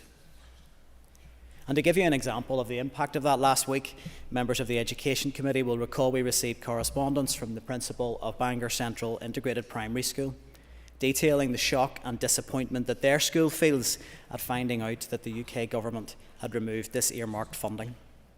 In 2016, the school was announced for major capital investment, and the principal described how since then the hopes of children, parents, staff, governors and the wider community have been set on a new school build.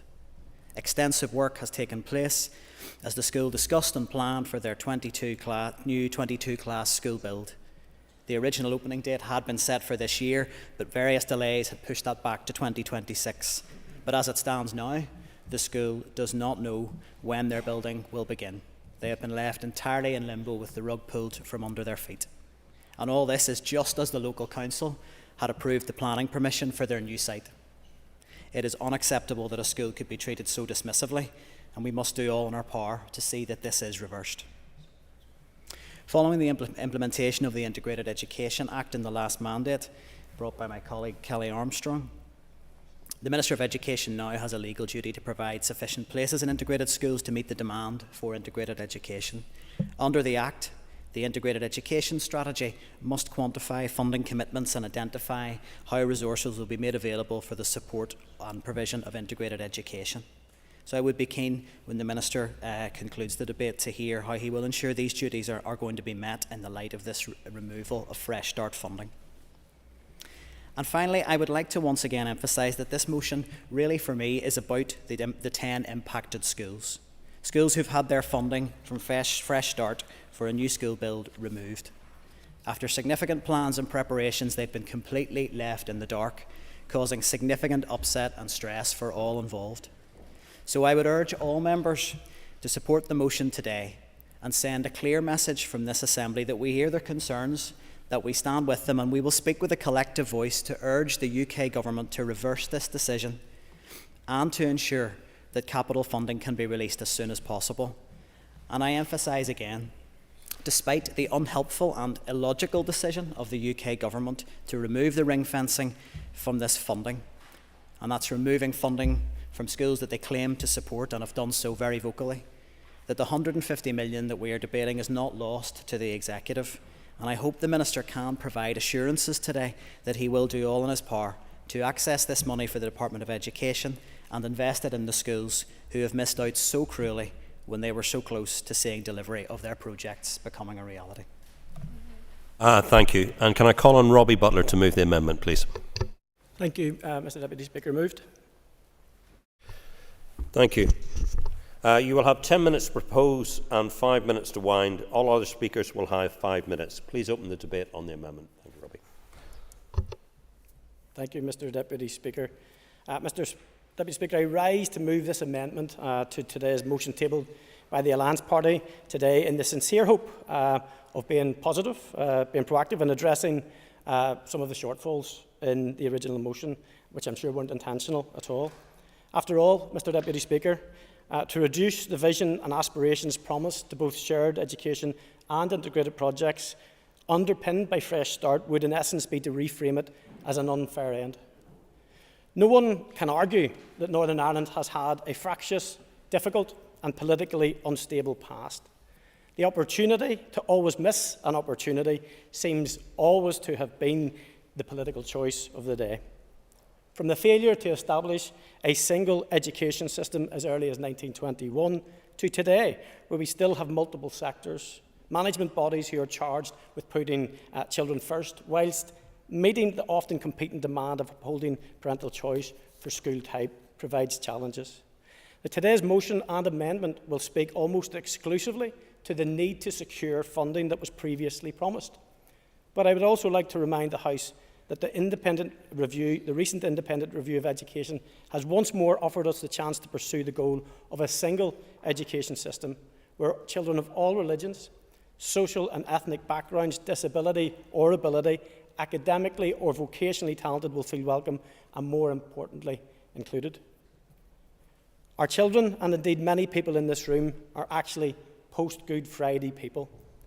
Thankfully, for almost all of those people, violence, hatred, intolerance and propaganda that my generation grew up with has now gone away. But that job is not yet complete, and there is still more that we must do to copper fasten a brighter and better future for the next generation.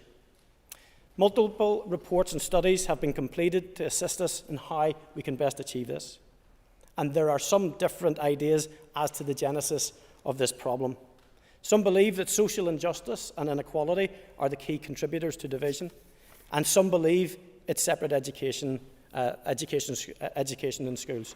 And in many ways, they are both correct, and we don't need to compete on this matter. The good news, and where we have broad agreement, if not consensus, is the need to ensure that to tackle societal divisions and to promote tolerance, the earlier and younger we engage our young people, the better the outcomes will be for Northern Ireland and the broader opportunities for our young people. One of the best things that I get to do, Mr. Deputy Speaker, and I speak about this often, is to meet and engage with young people. And over the past number of years, I have spoken to, but more importantly, listened to quite literally thousands of young people right across this wee country. Pupils from every school type, Irish medium, Catholic maintained, integrated, controlled schools, special schools, primary schools, post-primary and right down to nursery schools. And when I speak to them, I always ask them what their priorities are. Because if we don't listen to their voices and give voice to them in this chamber, then we set ourselves up for them to fail. But without fear of contradiction, the priorities for young people always include tackling poor mental health, protecting the environment, life and career opportunities, and importantly for today's debate, societal and educational inclusivity.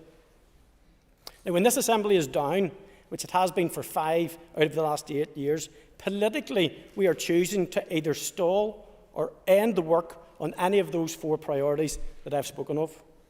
I would like today to once more reinforce the need for a stable and secure executive that recognises for this executive and for us all to recognise our role in providing good governance, on delivering the past promises to all, and to work together to end political stalemate which impacts on the lives of everyone, but more importantly, our young people more significantly.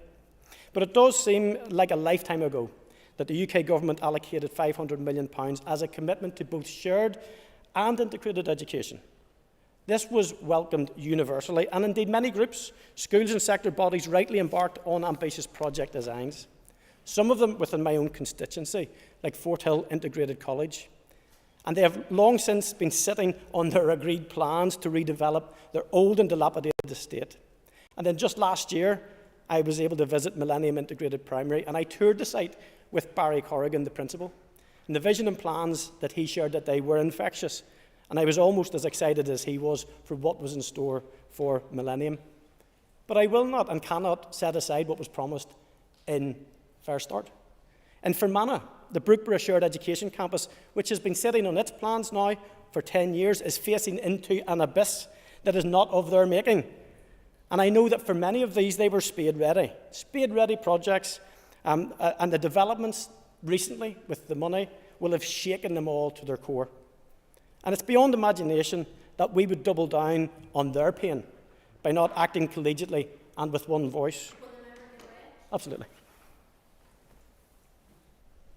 I thank the member for giving way. Will he recognise that obviously Brookborough, and I thank him for raising Brookborough, it is in a rural border constituency, and therefore that campus would have been very important for fostering good relations within my constituency? I thank the member for her intervention, because I do agree with her, and I'll go further than that. In Omagh, for instance, where we've seen some of the most costliest acts of violence which would lead to division, we see the Stroul campus as a vision which is still not realised. And as someone who worked on the Desert Creek project, which I hope to speak about in this chamber in the not too distant future, I don't think £150 million is going to build Stroul. So if we don't get commonality and agreement on my amendment today, then we're condemning Brookborough and Stroul and other shared projects and disengaging them from what was promised in Fair Start. So I thank the member for her intervention. Shared education and integrated education are both equally vital methodologies that can help us equip and promote tolerance and inclusivity for our children, improve their life opportunities, societal awareness, and to help build a better Northern Ireland for all. I ask this Assembly to endorse the amendment that recognises the value of both shared and integrated education and calls for action from both the Secretary of State and the Minister here today to give confidence to those who are spade ready to see the dreams of their pupils, parents and stakeholders realised. Thank you. Thank you, Mr Butler. And could I call Pat Sheehan, please? In the course of the last mandate, parties worked together to deliver the education, the Integrated Education Bill, or should I say it's now the Integrated Education Act. And that legislation was delivered so that the Department could work to ensure that those families who wish to avail of an integrated school place for their child could do so, and efforts would now be made to ensure that the demand for integrated education would be met. We worked to deliver this because collectively we recognised there was a problem. The department was lacking in terms of its duty to integrated education.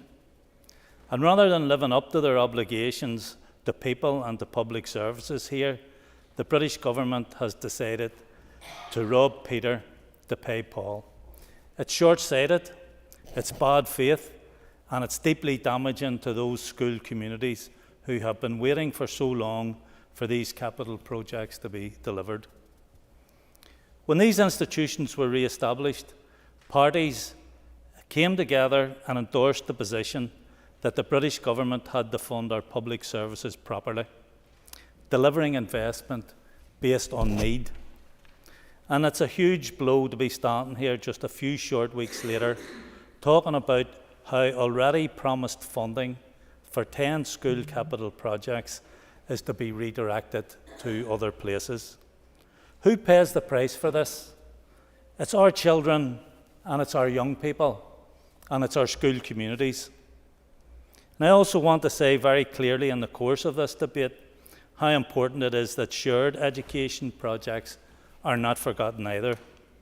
Shared education was also a victim in relation to the sleight of hand by the British government with this Fresh Start funding. When schools or preschools or youth organisations come together under shared education, they work together to provide opportunities for children and young people from different religious and socio-economic backgrounds to be educated together. And this is invaluable in our society. Shared education delivers educational benefits to children and young people. It promotes good relations as well as respect for identity, diversity, and community cohesion. It's vitally important that shared education doesn't just become a footnote as this issue plays out. It's not good enough for the British government to simply reverse this decision. Their whole approach to funding our public services is deeply flawed. They accepted that this place was underfunded for too long, so do the right thing now and deliver the appropriate level of funding that's needed.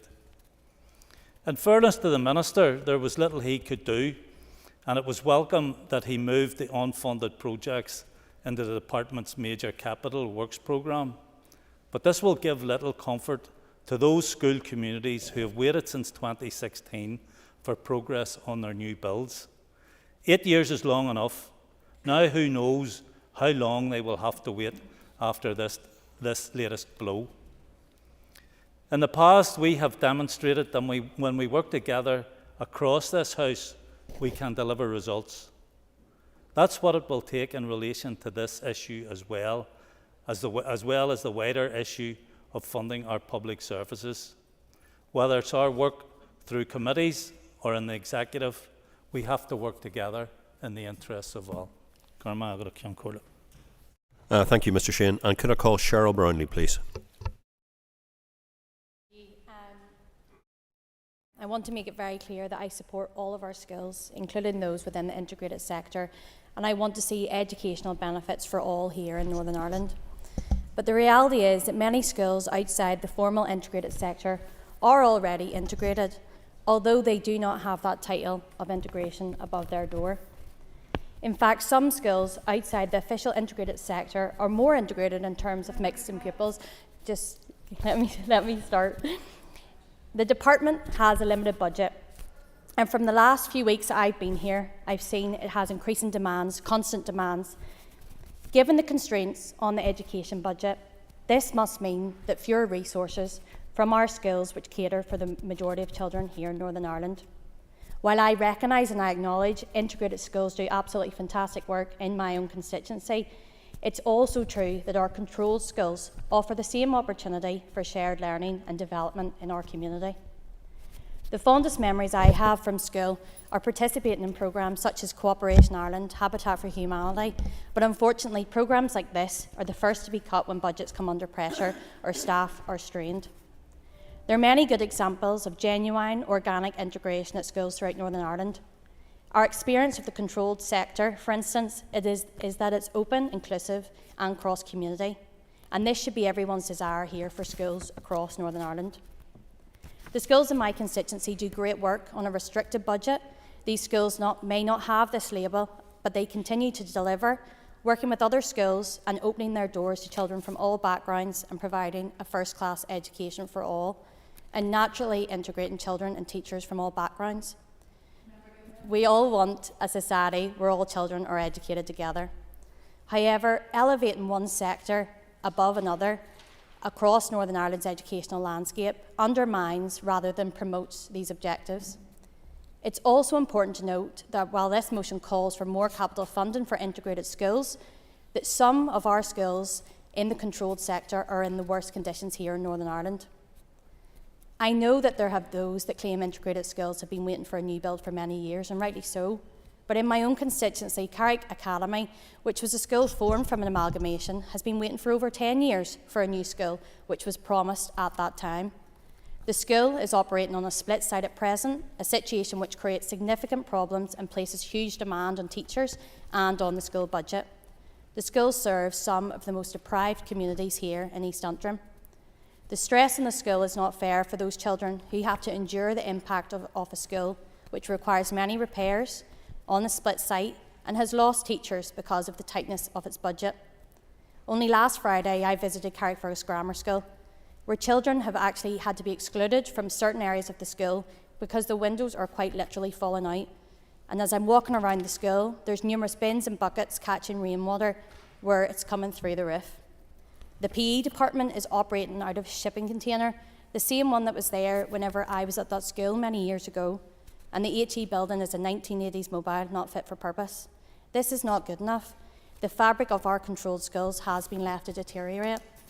I don't want a special status, but I do ask for equality and for those schools to no longer be ignored.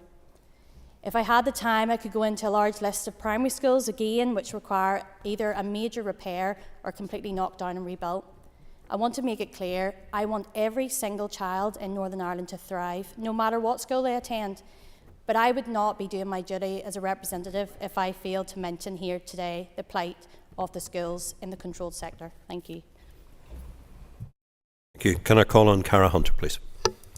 Thank you, Mr Deputy Speaker, and I really welcome contributions here today thus far, and I also welcome that tomorrow in the Education Committee we will have the Acting Director of Investment and Infrastructure to probe on these issues further, so that is really welcome. Almost after a decade of funding was ring-fenced for the Fresh Start agreement, it is appalling that these schools, these parents, these pupils and teachers are being abandoned by government. Some of these new build projects, as mentioned previously by other speakers, were almost shovel-ready. Temporary accommodation has already been put in place for classes, yet at the 11th hour they were told it's not happening, and I think this is truly unbelievable. The cost of these negotiations lacking substance is that integrated schools who are quite literally waiting to begin development have been truly abandoned through the collapse of ring-fenced funding. I am mindful that there is support of the expansion of the review on independent review on education, as it underpins the importance of shared education and integrated education in building a shared space wherein reconciliation and respect for difference can occur. This is not just an issue whereby our education system has been weakened through the withdrawal of funding, but our ability to have additional shared spaces has been weakened alongside it. And I've seen within my own constituency some schools that do just a fantastic job who are integrated, such as Roe Valley Integrated Primary in Limavady, Millstrand, which is getting a new building in Portrush, which should be open shortly, and of course North Coast Integrated in Coleraine. I fear, as my party does, any further delays in resolving this funding issue only serves to compound these challenges facing integrated education and their infrastructure. And I do have real concerns around inflation. And I think it's really important questions must be asked as a direct result of this funding being withdrawn, where we will be moving forward with increased inflation and how much more will it cost to build these schools. Because as it currently stands, these schools are eating into sufficient play areas, and we know that our young people learn through play. So I'm just really worried in the interim, until they get that funding, what that will mean. It's eating into playground areas, both grassy and tarmac areas as well. I think that's really unfortunate. So we must invest and we must plan. And I really do feel it is totally unfair that these schools believed that this would happen and yet it didn't follow through. We know that money is tight, but to go back on a commitment, I feel, is unacceptable. Principals, many of whom have been left with no answers, and pupils left with an unfair lack of appropriate school infrastructure. And disrupting progress in our integrated schools, I mean, we all must be reminded here today that this really is a growing sector, a growing sphere, and it needs to be adequately funded. And there's real worry that school building and capital projects not given to integrated education could potentially put off parents putting their children in what are fantastic schools across our communities and constituencies. I think there's also a valid fear that the fact that this funding has been pulled, many schools will be hesitant to go for future funding of a similar nature. I think that's important to note here as well. And across those schools impacted, sacrifices have been made and decisions based around the school and its infrastructure have been taken thinking that this money was coming. So I think that's really important to include as well. So we need to think about the impact that this has had on our school communities. And it's clear that this decision has had a huge impact on trust within our government and their decision because this money was pulled so suddenly. I think I just want to conclude by reiterating the point around, we talk often about the value of education, but then in order to appropriately fund education, when we talk about the value of education, we must make sure we're funding it adequately, and that a huge aspect of that is infrastructure of our schools. And when we talk about sustainable schools, we must put plans in place that are robust and ring-fenced and aren't walked back on as they have been done with this motion here today. I would like to also do a shout out to Claire Hanna, our MP, who's raising this issue at Westminster, and also the SDLP have our commitment that we will raise this issue at a local level within this House and of course Westminster as well. Removing this money from the table is very concerning and it leaves a question mark over the future of these schools. This funding is going towards a societal good and huge benefit to the local areas of these schools, and I would urge the Minister here today to do all he can to ensure this funding is reinstated. Thank you. Thank you, Karen Hunter. And could I call on Deirdre Hargey, please? Thank you. Thanks very much, and obviously I welcome the opportunity to discuss this important issue today, which is causing real concern to our young people, to our families and indeed to our school communities. And as was previously stated in the discussion today in the last mandate, we did all work collectively together within this chamber to deliver on the Integrated Education Act.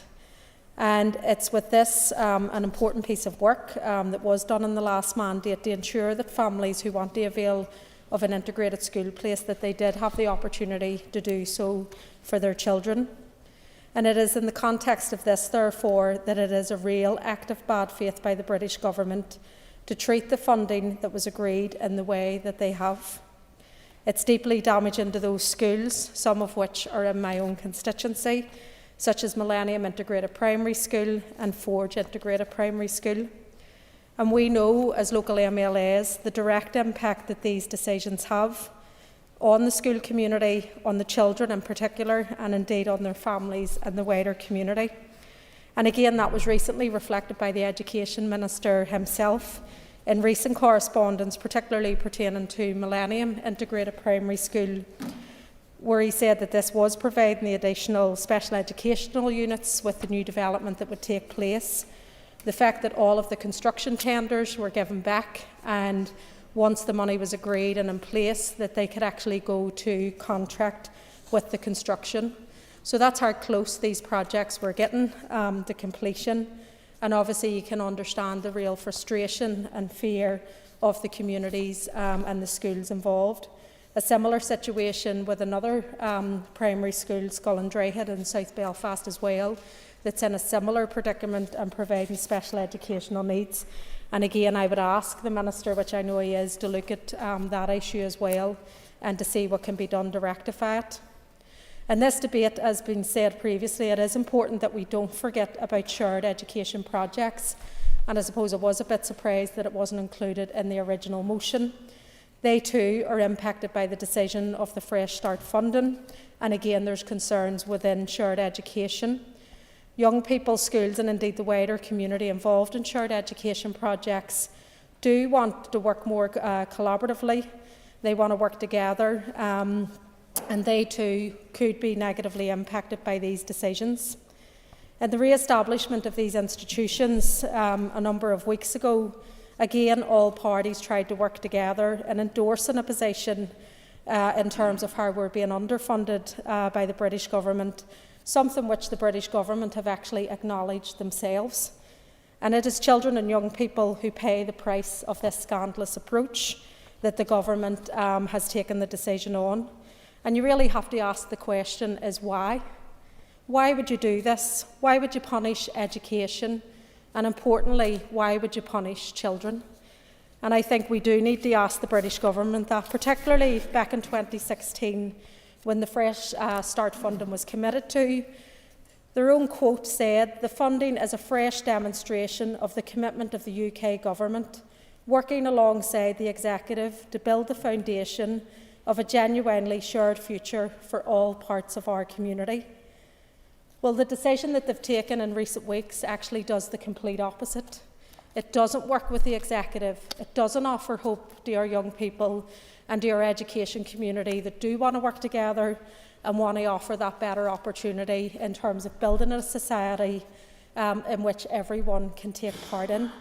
So again, I call on the British government here today. I hope we can all support the motion and the amendment to the motion as well, in calling on the British government to recommit to that statement that they read out in 2016 and importantly reinstate this funding. Thank you.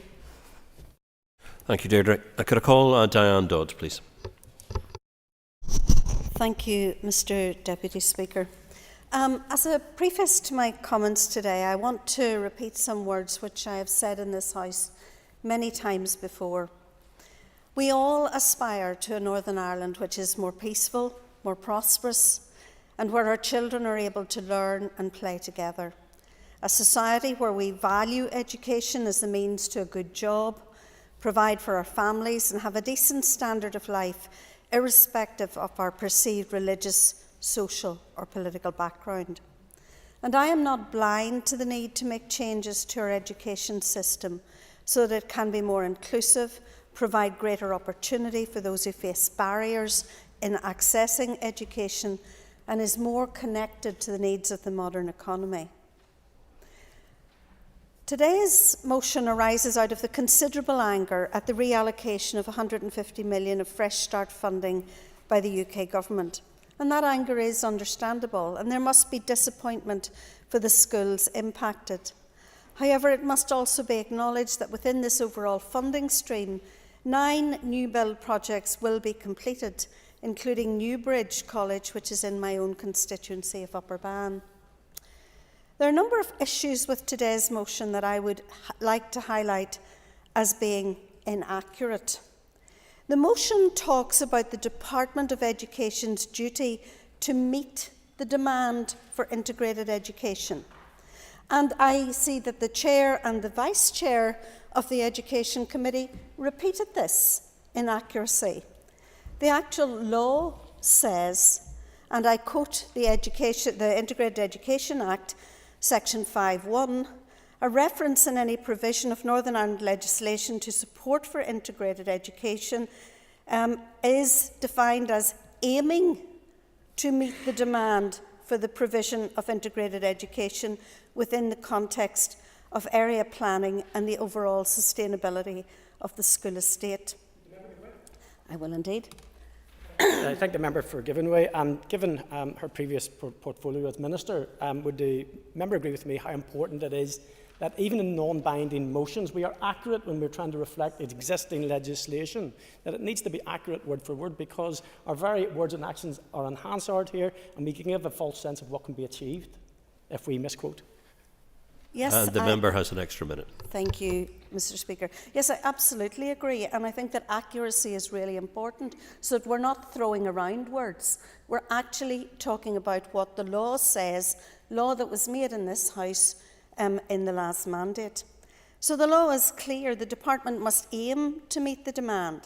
This is extremely important in the need for sustainable schools, area planning, and the allocation of capital funding. Schools within the controlled, maintained and Irish medium sectors are all in significant need of funding, and the Minister has a duty to ensure equality of treatment to these sectors. It is therefore extremely important that we understand what the law says. As I said, laws that were made in this House in the last mandate. The motion further welcomes the support of the independent review for expanding integrated education. And there is no doubt that the independent review is supportive of integrated education. It is equally supportive of shared education and indeed of community schools with shared ownership. But the chair of the Independent Review of Education, Dr. Keir Bloomer, told MPs at the Northern Ireland Affairs Committee recently there is a serious problem in the recent Integrated Education Act in that it places new obligations on the Education Authority and the Department of Education that are nearly incompatible with fairly dealing with all of the sectors for which they are responsible. Mr. Speaker, we must value all schools equally, and there are many good examples of genuine integration at schools throughout Northern Ireland. And that principle of choice and diversity must be respected. The control sector is one of the most integrated sectors, in fact, more integrated in some schools than the integrated sector. And it is one of the... No, I want to finish because I'm running out of time. It is one of the most integrated that we have. But it is really important that we are treating our schools equally and that parental choice should be respected in how we deal with schools in this House. I have visited many of my local controlled and maintained schools, and their needs are just as great and in many cases greater. One school that I visited recently in my constituency celebrated its 90th anniversary. It is in exactly the same building that was built for it 90 years ago, with no additional classrooms or facilities. The sensory room in this school is a disused, disabled toilet with a screen around the toilet. And that is what children in that controlled school have to use. That is just not acceptable. Thank you, Mr. Speaker. Thank you, Mrs. Dodds. And can I ask Kate Nicholl, please? Deputy, and I'm rising today on this motion as a member of the Education Committee, as a member of the Alliance Party, but also as a representative for South Belfast, a constituency that has been particularly impacted by the gutting news about Fresh Start funding. The community of South Belfast is devastated that the much-needed new builds for Forge Integrated Primary School and also Millennium Integrated Primary School have been impacted by this unilateral change in funding arrangements by the UK Government. For the school leaders, and Barry Corrigan from Millennium and Neville Watson from Forge are here in the gallery today, and I'd like to thank them for their attendance and for their resilience and work that they're doing to reassure the school community. For them and for the students, it represents yet another obstacle in what has been a series of obstacles on the journey to getting the buildings they deserve and that they have been promised. For children, it's more time being spent in buildings that are frankly not fit for purpose, and it's not good enough. I spent some time at Millennium Integrated just a couple of weeks ago alongside my colleague Paula Bradshaw and saw firsthand the significant work that's already been undertaken by the school to get ready for their new building. You can literally see the ground is flattened and they're ready to build. Yes, go ahead. Thank you. And would the member agree with me that in North Down, Bangor Central Integrated Primary School received planning permission for their new build just last week? This is a project that is ready to go, but because they were promised Fresh Start funding, they obviously didn't put in for other capital works, and it would be an absolute waste of time and resource to get them up to this point if it wasn't delivered. The member has an extra minute. Thank you. I completely agree. And the impact this is having on the children. You know, we did a Q&A at the end, and the kids all wanted to know when their school was going to be ready. And they're so upset by it. They've been looking forward to their new school, the whole community has, and these hopes have been dashed for now. And that's why we brought this motion. And it feels like this debate is getting into an integrated versus shared education debate, and it's not. We brought this motion because 10 integrated schools are ready to go.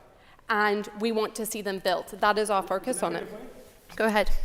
Thank you, Member, for giving way. And, I would hate to have been, and I don't think the member is speaking in terms of my contribution, but would the member accept that Fresh Start funding specifically states it's for shared education and integrated education, and the pooling of this money affects shared projects and integrated projects together? So I appreciate the member's intervention, and it wasn't actually directed at the member. It was about how this conversation so far has been about these different schools and what about these schools. And of course I understand that as a constituency MLA you want to speak up for your constituency. But these schools are not in the EA list of capital bills because they were expecting to get the Fresh Start funding. And in relation to the amendment and the specific point around shared education, we need to acknowledge that integrated education can be genuinely transformative for society in ways that shared education just won't be. That is an alliance position, and it shouldn't come as a shock. Shared education,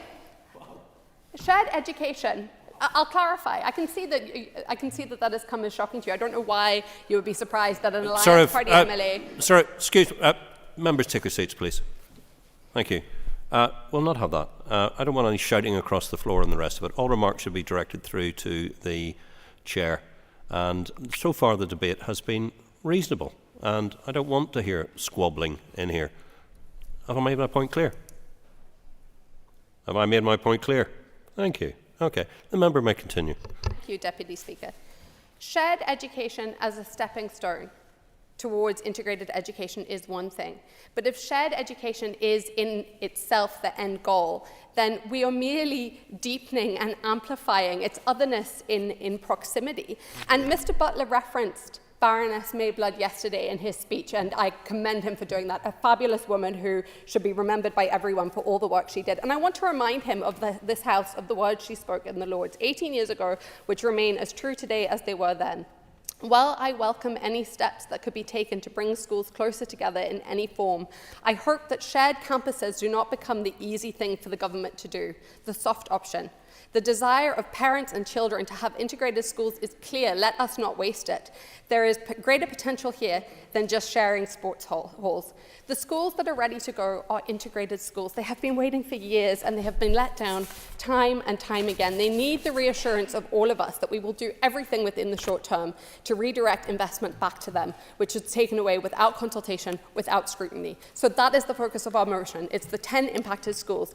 And in conclusion, I want to say that integrated education is a crucial tool in building a more shared and reconciled society. It is not a silver bullet, but it has a crucial role to play. We ought to be giving far more children the opportunity to access an integrated education system, which is intentional. Integrated education is not just about sharing, it's intentional. Everything about it is intentional. And it is therefore crucial that the funding promised under Fresh Start is delivered.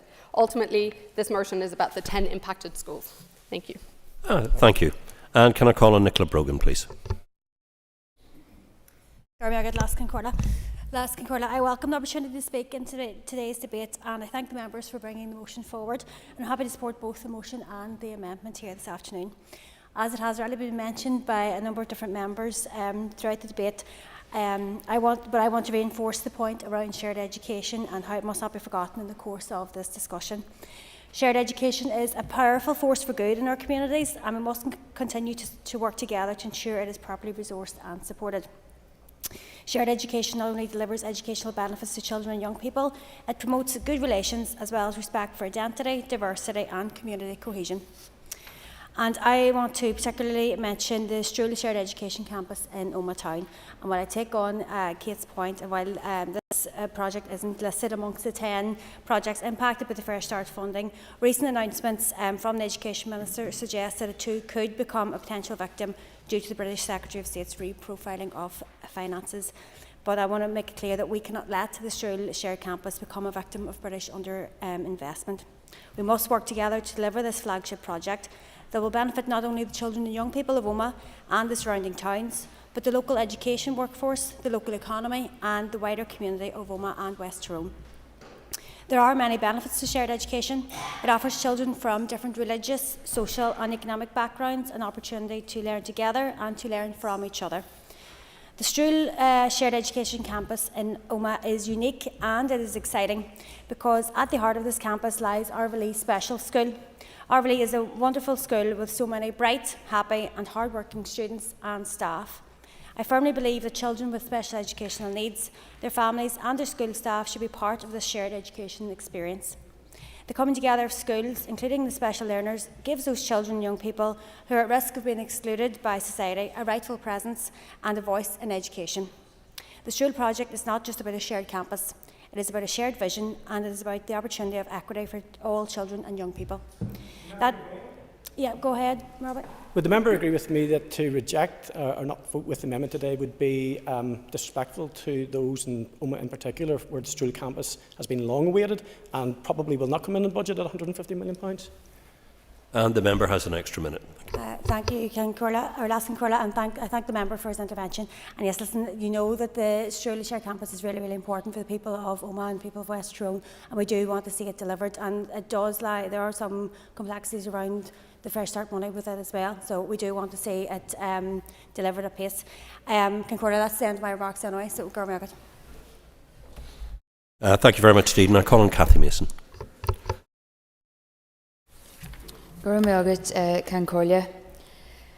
Parties across this chamber worked really hard to deliver the Integrated Education Bill in the last mandate because collectively we recognise that bringing children and young people together from different backgrounds together through their education system can positively impact on our society and will help to promote diversity and respect from a young age. Schools like Shimna Integrated College in South Down are a testament to how integrated education delivers educational benefits to children and young people. It is so disheartening that the British Government has reneged on its promise to adequately fund these institutions, resulting in integrated education investment being put on the back burner. Integrated education should promote good relations as well as respect for identity, diversity and community background. When funding is cut, it is only our children, our young people, our families and our school communities who ultimately pay the price. Shared education also works best when schools, preschools and youth groups can come together to work to provide opportunities for children and young people from all walks of life, regardless of their religious and socio-economic backgrounds, to be educated together. Working to deliver the best educational benefits to children and young people should be a priority for everyone in this chamber. Working to promote good community relations through respect for identity and diversity is vitally important to our peace process. Shared education is an invaluable tool moving forward. So I echo the frustrations of my party colleagues and members across this chamber in saying that it is simply not good enough for the British Government to U-turn on vital funding. We must work together to ensure that all children in the North have fair access to education. Thank you, and I call on Matthew O'Toole.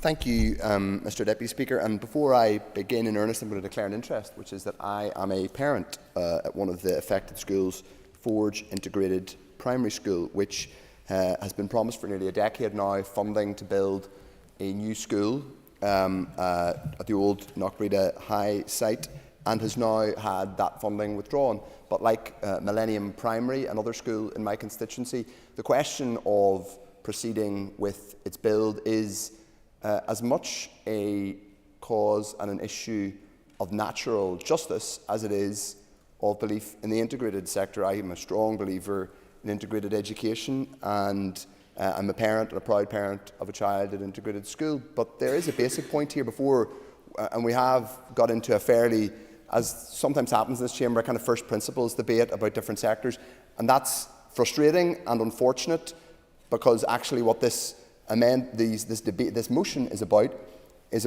I think, a fundamental principle of natural justice, which is if schools, school leaders and communities are promised money to build new schools, and they're told, by the way, to go out, go through the planning process, tender contracts, tell their pupils and their school communities, we're going to have a new school in a number of years, by X date we will have a new school, that there's a basic point of natural justice that whenever that money's been ring-fenced, and for nearly a decade, the clear, not just expectation, but planning assumption, which has legal and financial consequences, has been those schools will be built, to then turn around and withdraw that money from them is profoundly objectionable. It's wrong.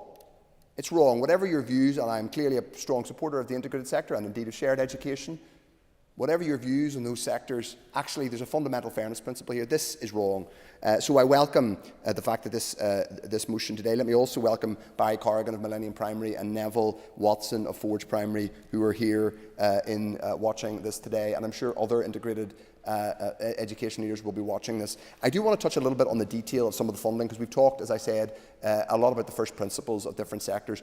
But there is a question here for the UK Government, first of all. The UK Government and its ministers, including successive Prime Ministers and Secretaries of State, have made much. They have said many warm words about their support for integrated and shared education. And indeed, when this money was first announced, nearly a decade ago, I believe it was Theresa Villers, remember her, who said lots of warm things about integrated education. Successive ministers and indeed Westminster politicians of different stripes have talked about their support. To then withdraw this money as part of a financial package is perhaps to be expected from this particular Tory government, but it is profoundly wrong and objectionable. So they should be held to account. And I do hope that those in the NIO and Treasury who have made clear in the past that they support integrated and shared education will feel some degree of shame watching this debate. But there are questions today, it has to be said also, and I don't want to labour this point, for executive parties who have agreed in part, it seems, this financial package without nailing down the details. I don't want to labour this point too much, but I do want to talk about the fact that there have been contradictory and inconsistent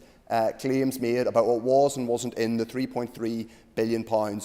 The UK Government and indeed the Independent Fiscal Council, who we took evidence from the Finance Committee last week, have been absolutely clear. This reallocated, I don't have time, I'm afraid, I would normally take an intervention. I'll take a very brief one from the committee chair to be... Thank you, and very, very briefly, would the member agree that in December the UK Government did make it very clear during the talks process that reprofiled funding packages were going to be in the mix for this scheme, and that all parties, including SDLP, were party to those discussions? Well, the answer to that question... the member has an extra minute. The answer to that question is we weren't party to those discussions because we left the room at that point, and we left them because we weren't going to be in the executive. It is important to say that the money that's going to it's one thing saying money's going to be reprofiled, it's another thing to say what is that money, what exactly, who's exactly going to be affected. Now, I don't want to spend all this time waxing on about that, but I do want to say what I want now, and what I would like all the executive parties here and our party as the opposition to agree on, is that that ring fence should be restored. We can all talk about our first principles views of integrated and shared education. Most of us, I hope, support it. But let's be clear, the upshot of all this isn't about that. It's about this ring fence. It's about the 150 million that was promised and then taken away.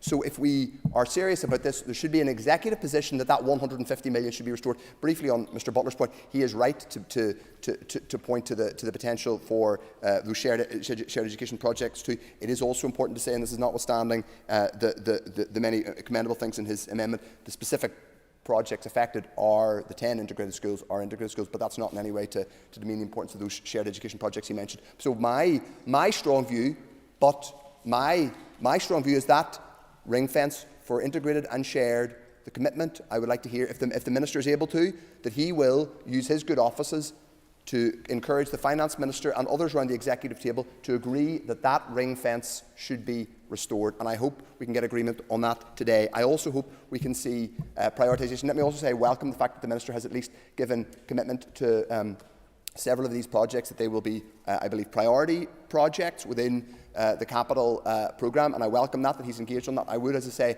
ask that he and others around the executive table can commit to reinstating the ring fence properly. I strongly support this sector, others do, both the shared and integrated sectors, but we have to put our money where our mouth is. We have to be willing to prioritise things, because politics and government, we're not in government of course, that's why I'm making these points, is ultimately about choices. So we can all debate our core principles, we can all debate aspirations, we need to be able to put our money where our mouth is. Let's restore this money, let's make it a priority for the executive. Thank you very much. Call Jerry Carroll. Speaker, I want to speak in support of today's motion, not least because it's long past time we move towards a secular education system, and in a state that was built on sectarianism and communal division, it's crucially important that children live and are educated together, despite the divisions that are foisted on them by those in power. It's also important, Deputy Speaker, to lay down a marker that we will not accept this latest Tory cut to our education system. The British Government needs to cough up the £150 million and give it to those integrated schools as was promised. Integrated education has been drastically underfunded for too long, not just by Westminster but also by successive Stormont administrations. In our view, Deputy Speaker, the economic policies of these institutions has been the biggest barrier to education, integrated and otherwise. Stormont has actively stymied the growth and development of young people whose schools have been decimated over 2 decades of Stormont-backed austerity. And as we have this discussion, Deputy Speaker, we remiss not to mention the chronic underfunding of the Irish medium sector, where over 60% of children are educated in temporary accommodation, huts, leaky roofs, old school buildings as well. And like integrated education, the Irish medium sector provides for children of all backgrounds, all religions and none. It's often not recognised that children of all backgrounds are educated and raised through the medium of Irish. And I want to give the Minister some prior notice. There's scores of parents struggling to get into pre-nursery Irish schools in West Belfast and beyond, and declaring interest as a parent of a son who's currently struggling to get him into a pre-nursery. I appreciate some support intervention from the Minister in that. And despite the statutory duty of this Assembly to grow both integrated education and Irish medium education, we have the absurd situation where kids cannot get into either, as I just mentioned. Deputy Speaker, there's absolutely no doubt in my mind that the regressive political attitudes have hindered the growth of the integrated and Irish medium sectors, and I've seen nothing from ministers really to change my mind so far. And many will talk about the need to grow these sectors. Actions will always speak louder than words. They talk of reconciliation but are unable to reconcile their words with their actions, which have seen integrated education and Irish medium education systematically starved of funding for far, far too long. And I reiterate that I will support today's motion, but like many others, I will wait to see what the Executive and the Minister does to advance the demands of non-denominational school communities and all those who be let down by its policies. Thank you, Mr. Carroll. And can I call on the Minister? Deputy Speaker, and I welcome the opportunity to respond to today's motion. First, let me begin by paying tribute to integrated schools right across Northern Ireland. They play an important role in the wider mix of schools and sectors in Northern Ireland, and I'm sure colleagues would wish to join me in extending that tribute to all our schools, which are doing a fantastic job educating children and young people, often in very difficult circumstances. Since taking up office last month, I've been out visiting schools of all types, from all sectors right across Northern Ireland, and I've witnessed the wonderful work that they're doing. I've enjoyed meeting the staff, the governors, parents, but above all, the children themselves. These visits have cemented my view that there is no one-size-fits-all approach to delivering a high-quality education system. Education in Northern Ireland is based on the key and guiding principle entrenched in our law that children are educated as far as possible in accordance with the wishes of their parents. Mrs. Dodds made that point. That is the basis on which our education system is founded. Parental choice, plurality of options. That is a cornerstone that I, as Education Minister, will defend and support in Northern Ireland. I will.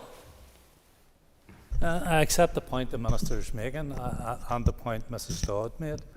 But what you have to recognise, and what you should recognise here today, is that historically, both the Irish medium sector and the integrated education sector have been underfunded, and that should be remedied. Speaker, and I think if you look back over the past number of years in terms of development proposals that have come forward for the Irish medium, approved, temporary variations within the integrated sector, approved, and there has been investment put in to integrated and the Irish medium sectors.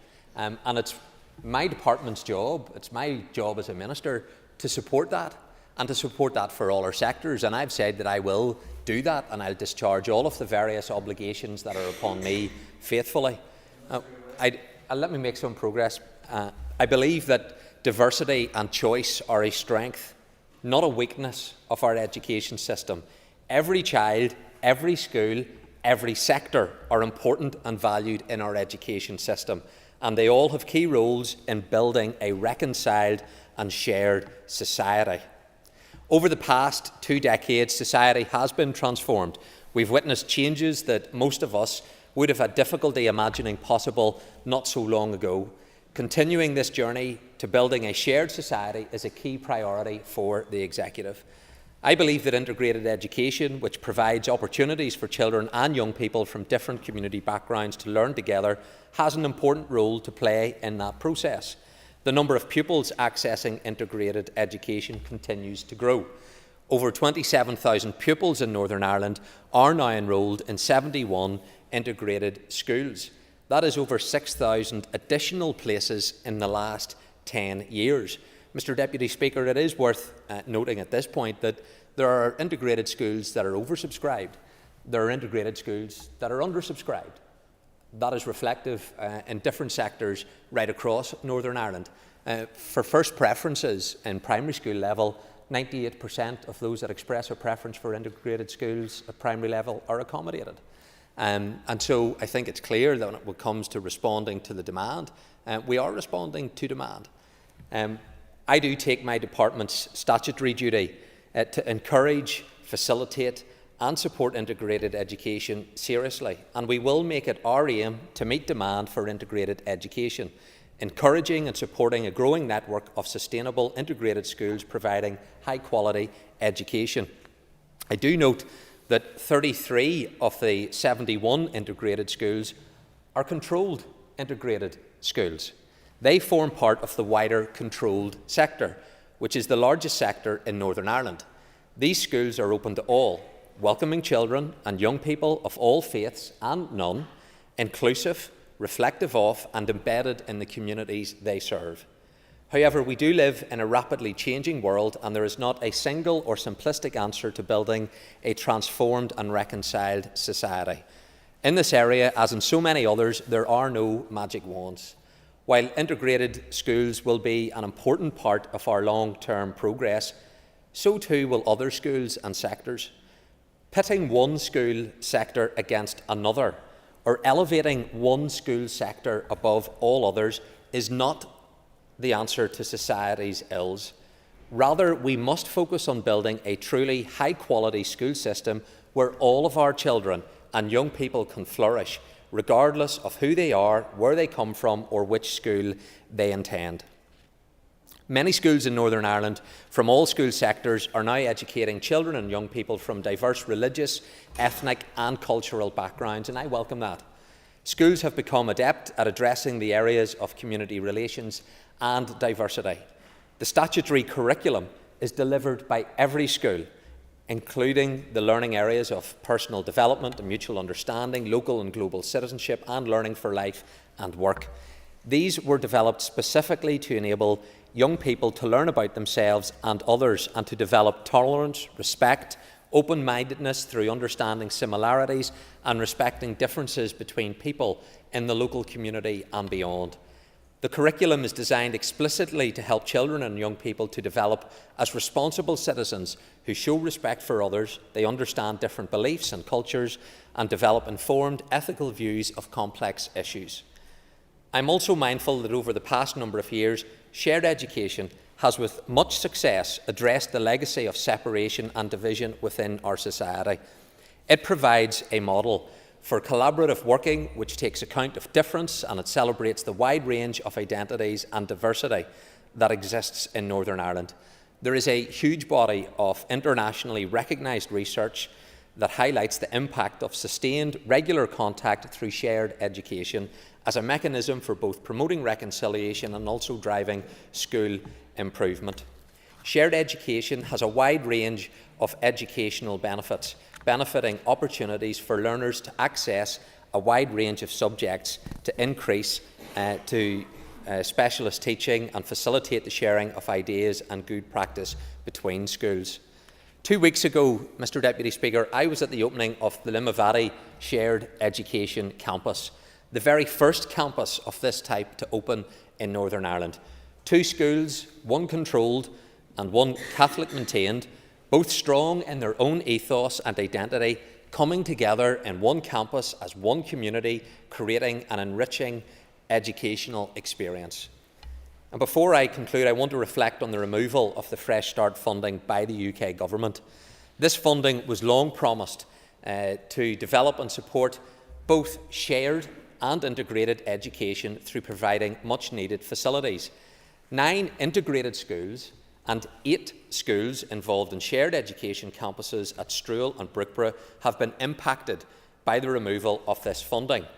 Therefore, it's regrettable, though I should say predictable, that the motion as originally drafted refers only to integrated education and does not recognise the impact on children, schools and communities who had been promised investment in shared education campuses.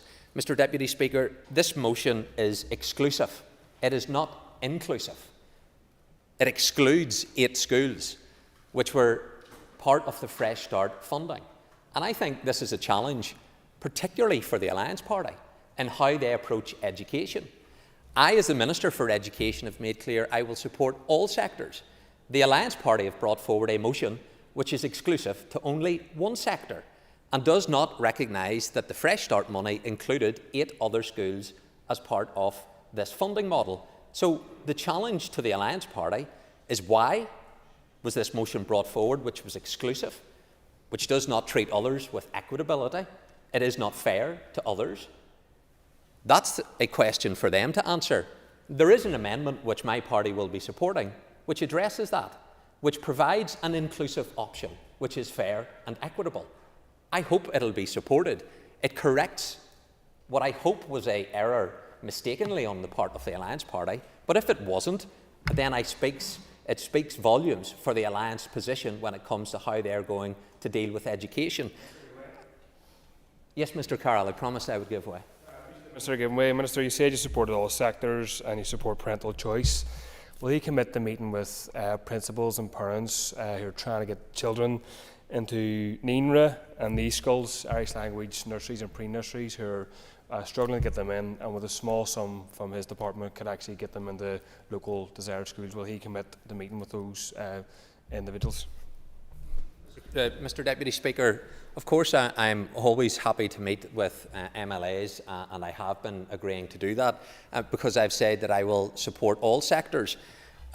Unlike Mr Carroll, who said that our education system was built upon sectarianism. And I say to Mr Carroll, I say to the Alliance Party, what message are you sending out to the control sector, to the maintain sector, when Ms Nicholl, and I quote, shared education is not transformative? What an insult. What an insult to those within our control sector and our maintain sector who are doing incredible work in supporting reconciliation, who meet on a regular basis, who provide opportunity for children and young people on a shared basis. I really think the Alliance Party need to reflect on their approach and attitude when it comes to education. I'll give way.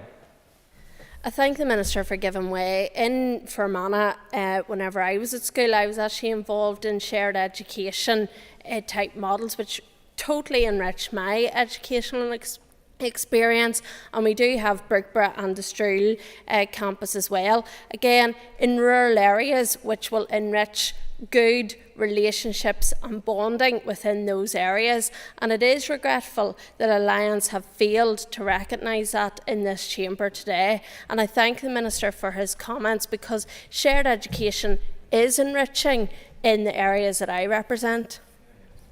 Deputy Speaker, and the member for Fermanagh South Tyrone makes a powerful point in terms of advocating for her constituency, but also for the benefits of shared education and the work that I have witnessed, not just in my own constituency, but as Minister of Education, the length and breadth of this country, schools that are working across all of the different sectoral boundaries that there are. And I think that is how we're going to create a truly shared society. It will not be achieved by trying to create a hierarchy of sectors which are deemed to be better than others. I think that is the road to division.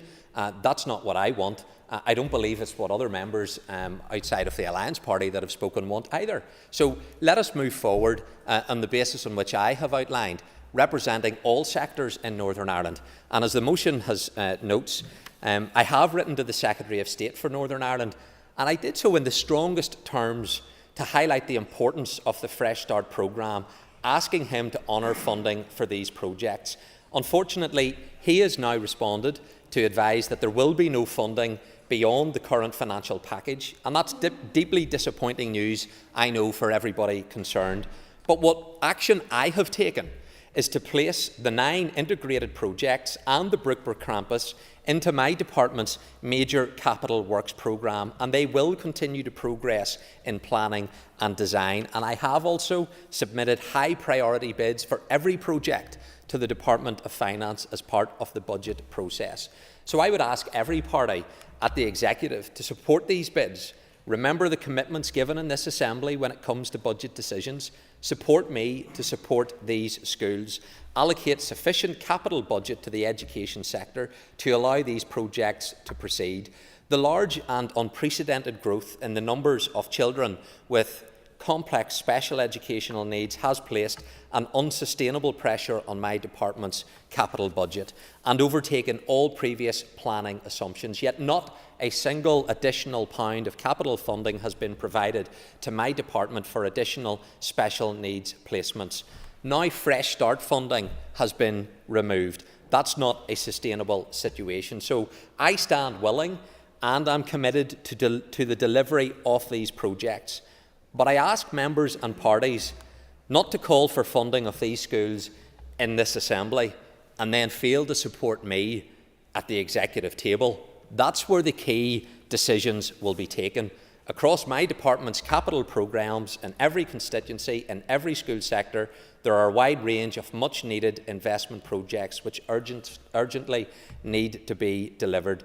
Today, let us commit to providing sustained and increased levels of capital investment to the education sector, which will prevent our children being left behind in facilities from a previous century with children in damp, mouldy classrooms. I commend the speech to the House.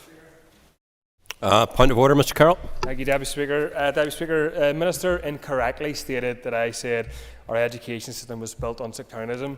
So I asked that he clarify the record on what I said, and to quote, I said, in a state that was built on sectarianism and communal division, it's crucially important that children live and are educated together. It's important that he's accurate and report what other people say, including myself. So I'd ask you to ask him the correct answer.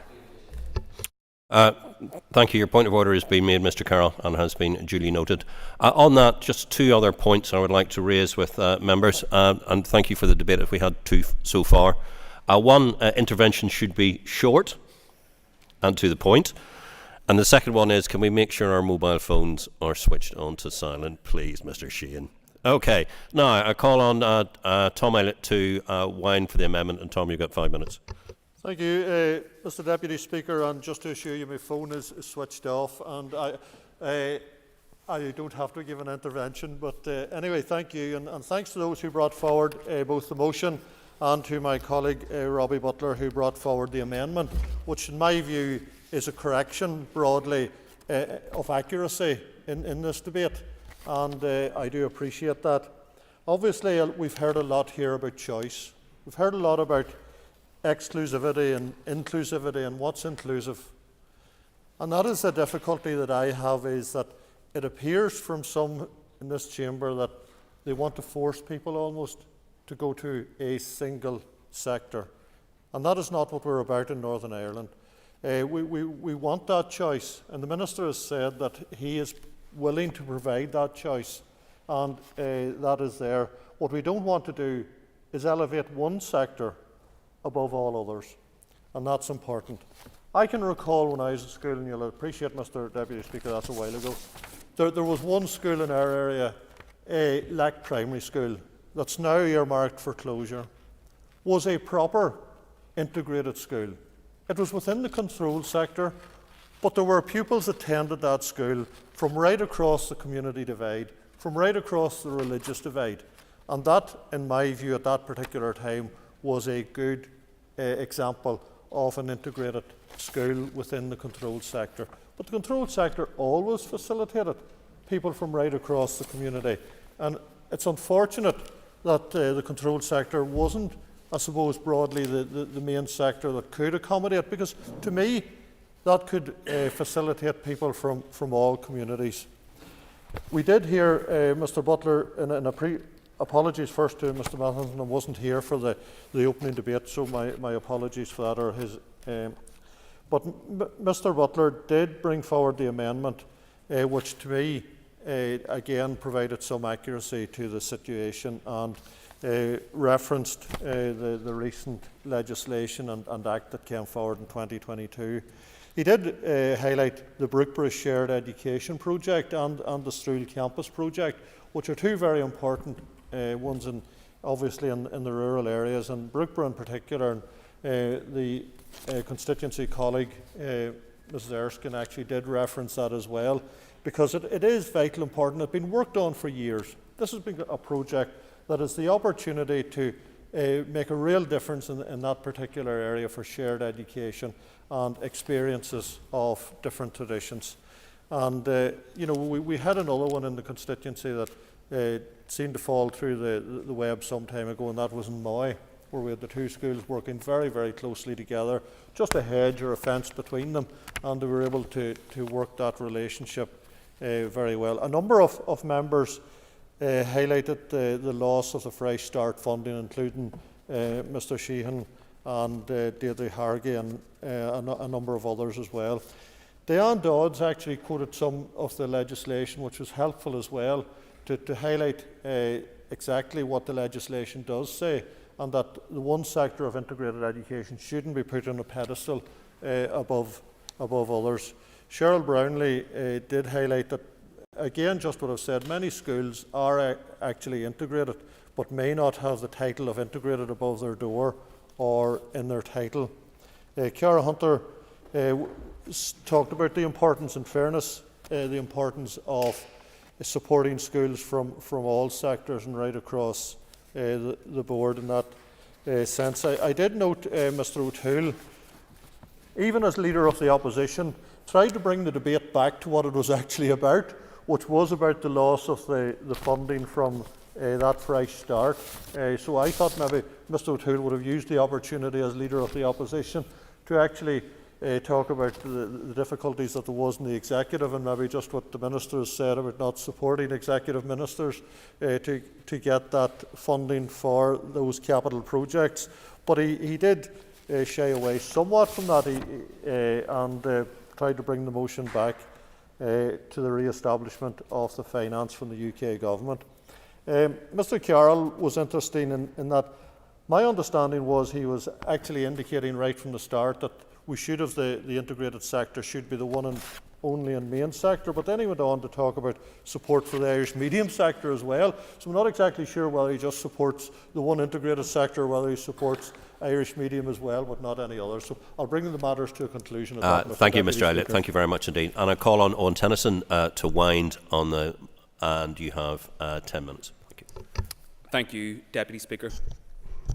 The Good Friday Agreement contained a promise to facilitate and encourage integrated education as an essential element of the reconciliation process. Over 25 years on, there are 71 formally integrated schools and colleges representing just 6% of Northern Ireland's educational settings and encompassing 27,000 children. That modest growth is extraordinary given that it has been almost entirely parent, pupil and teacher-led. Whilst communities have come together to set up integrated schools or to seek to transform their local school, not a single integrated school has been proactively planned for by government. Indeed, in 2013, a court found that the department was actually doing the opposite of its duty to facilitate and encourage integrated education. Integrated education isn't just desperately needed, it is overwhelmingly wanted. Polling indicates that almost 3/4 of parents believe that integrated education should be the norm and that a similar proportion would support their child's local school transforming to integrated status. We should embrace that demand and grasp the opportunity to make progressive change in our education system and across wider society. Indeed, the UK Government themselves have recognised this demand and the importance of integrated education in building a more shared and inclusive society when it committed to deliver significant funding for the integrated school estate in the Fresh Start Agreement. The effective cancellation of the remaining £150 million of funding is a retrograde step, a slap in the face for those schools which have been referenced over the course of the debate by others, who have planned and made provision on the basis of the promise of that funding being honoured and delivered. It also represents a screeching U-turn from the rhetoric of the Prime Minister, as referenced by my colleague Nick Matheson, who previously said that educating our children together should be the norm, not the exception. It is not the first time that the Tories have spoken out of both sides of their mouths when it comes to Northern Ireland, and highlights again why the Minister's approach of simply relying on the UK Government to see the light is unlikely, unfortunately, to bear fruit.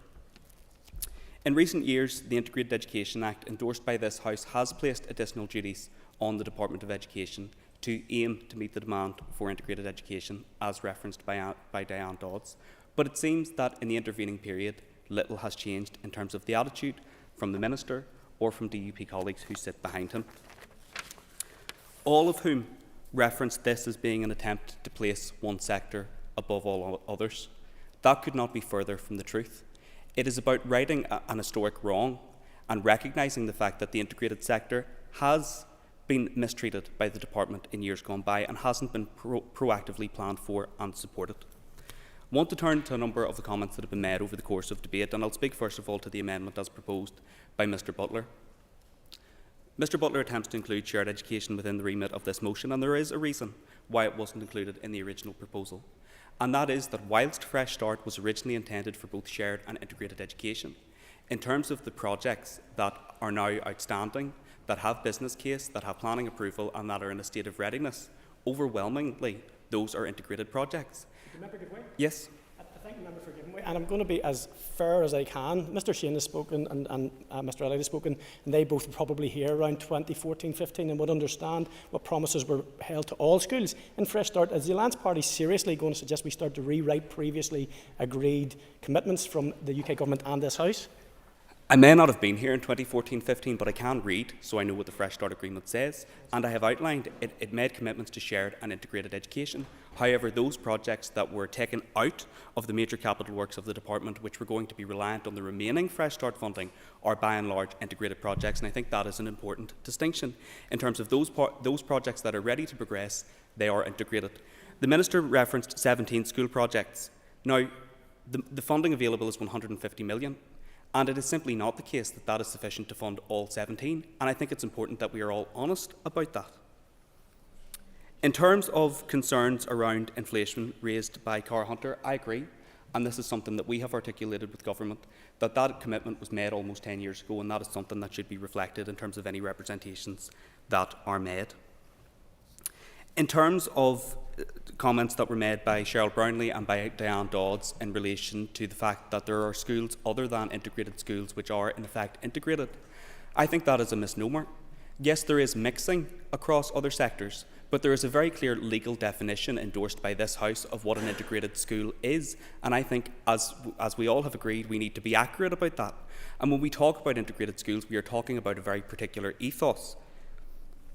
In terms of the negotiations referenced by Mr O'Toole, and I know this is a hobby horse of Mr O'Toole's in terms of what was agreed, what wasn't agreed, and the openness and transparency around this, and I think it's important that we set the record straight in this regard, because the SDLP did participate in negotiations from they commenced until the 13th of December.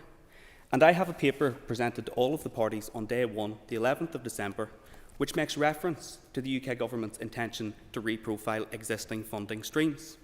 Now, I sat beside Mr O'Toole at Hillsborough Castle on the 12th of December, and I don't recall him raising any concerns about Fresh Start or funding for integrated schools at that stage. Unlike, I will. Can I? So the member is pointing out the fact that I was at Hillsborough Castle the week before Christmas. The fact that I went in front of TV cameras and did interviews would rather indicate that that wasn't a big secret. In fact, I issued a press release saying we're not going to go back into Hillsborough Castle. Can I ask, factually, when he and his party colleagues first learned about that the £150 million from shared and integrated projects was going to be cut? Because it does appear that there were that written questions were submitted by Alliance MLAs in advance of the announcement being made formally. So I'm interested to know exactly when he and his party colleagues were aware that these cuts were happening. I will be very clear. We received this paper on the 11th of December, which the SDLP also received. And immediately on the 11th of December, we wrote to the Secretary of State to express our concern at any attempt to reprofile existing funding and expressed specific concerns about integrated education and Fresh Start funding.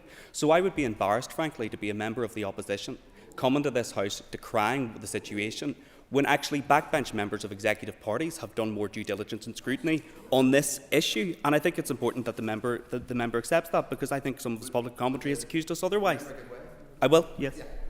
I'm intrigued. The member is clearly dying to play politics with this rather than actually get agreement on a motion which we are actually supporting today. So rather than playing politics with it, I feel it's slightly strange that I'm having a debate with someone whose motion I support and whose policy intent I support. But would he also confirm that it was clear, unlike statements made by his party colleagues, that the reallocated money was always in the £3.3 billion? And this is a statement that some of his party colleagues have tried to deny. They've tried to say that this was never part of the financial package. So would he confirm that Mr. O'Toole, happy to accept my party's support for his motion today? Yes. Mr. O'Toole, thank you very much indeed, but you might have heard my earlier comments about interventions being short and to the point. And much as I imagine everybody around here has enjoyed the banter and off, it's Mr. Tennyson, can you continue? Thank you, Mr. Speaker, and I am conscious of time. I don't want to play politics with this issue, but the member raised it in fairness, and I am responding to the points that he made, and I think it's important to set the record straight in that regard. Jerry Carroll made comments to the pressures faced in Irish medium education, and I agree with him, and I understand the concerns which do exist in that sector also. The Minister made a number of comments, and first of all, I want to commend the Minister's visits to all sectors in recent days. I think it has been incredibly welcome, but it is apparent that the Minister is perhaps a better marcher than he is ceilidh dancer, and that was reported very well in his visit to Dungannon. But genuinely, I thank the Minister for his work in that regard. But in terms of next steps, we do not simply come to this chamber to decry the position that we are now in. We do want to be constructive and offer the Minister suggestions in terms of the way forward, and the motion did note the Minister's letter to the Secretary of State, which is welcome. However, that should not be the end of the road. We believe that there should be an engagement with the Finance Minister to seek a resource to capital switch to enable that money can be returned to its original purpose. That may not be entirely in the Minister's gift, but I think it is something that we could do and seek to prioritise. I'm also aware that the Minister has made reference to Strule and his intention to bid for money for Strule, and I would appreciate if the same priority was attached to these integrated projects in which we reference. Which brings me back again to Mr Butler's comments in relation to Strule. This is in no way to be disrespectful to Strule, it's simply that Strule isn't funded by the same mechanism. And I think my colleague Kate Nicholl put it quite well when she talked about shared education not being the final destination. The Alliance Party is clear that we have a vision for a single education system, and you have to be honest that you can't maintain parental choice indefinitely and also seek to have a single education system. Those are contradictory positions. Yes. I'm sorry if the member has read the independent review to education, it talks about a single education, but not necessarily in terms of parental choice. In sectors, it talks about the management bodies, and that's where we can actually achieve a single education system. I agree with management bodies. Conscious of time, I will just say that shared education is about putting children from different community backgrounds in different uniforms, and in some cases have not done well, and some shared campuses do it very well, but have not managed well. Mr Tennyson, can you bring your remarks to a close? But I would commend the motion to the House and ask parties to unite around this issue. Thank you, Mr Deputy Speaker. Thank you very much indeed, and thank you very much indeed, members, for an entertaining debate, and a debate where we showed a bit of passion, which I think was quite useful as well. Right, members, the question is that the amendment standing in the name of Robbie Butler be made. All those in favour say aye. Aye. Contrary, no? No. Aye. Clear the lobbies. The question will be put in 3 minutes.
Order.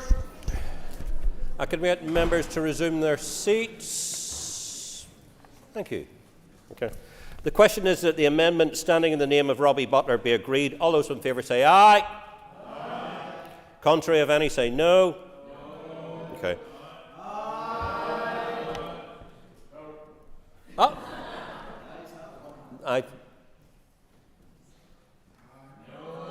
All right. Okay. Fair enough. I thought we nearly had that then. Do we have tellers? Okay. Do we have tellers? Yep.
Okay, ladies and gentlemen, order.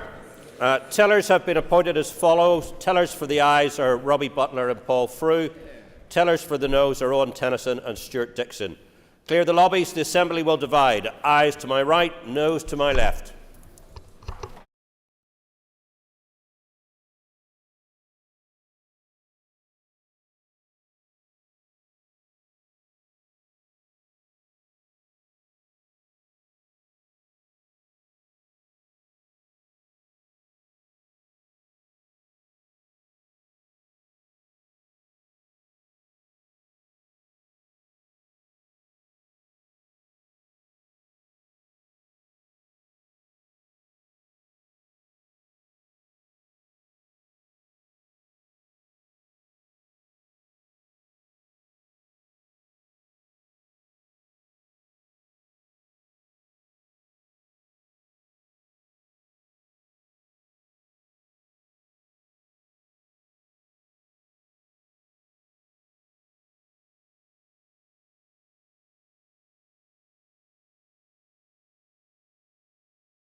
We secure the doors.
Order. Will members resume their seats? Thank you, Mr. Butler. There we go. Thank you very much indeed. Members, if you now resume the seats, Clerk, can you read the results? 64 members voted. 47 members voted aye. 17 members voted no. The amendment is therefore agreed. Members of the Assembly, the ayes have it. Unfasten the doors.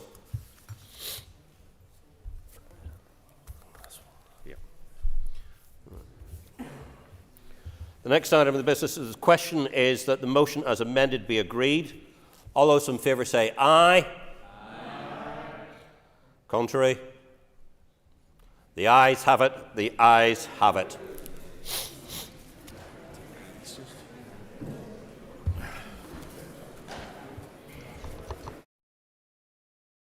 Yeah. You coming on, Carol? Are you? Okay. Let me take all this up out of this.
Okay, members, item 6 on the order paper is the adjournment debate.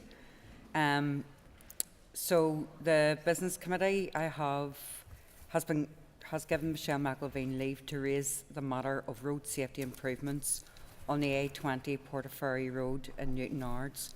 So I'll call Michelle McElveen, and Michelle, you have up to 15 minutes.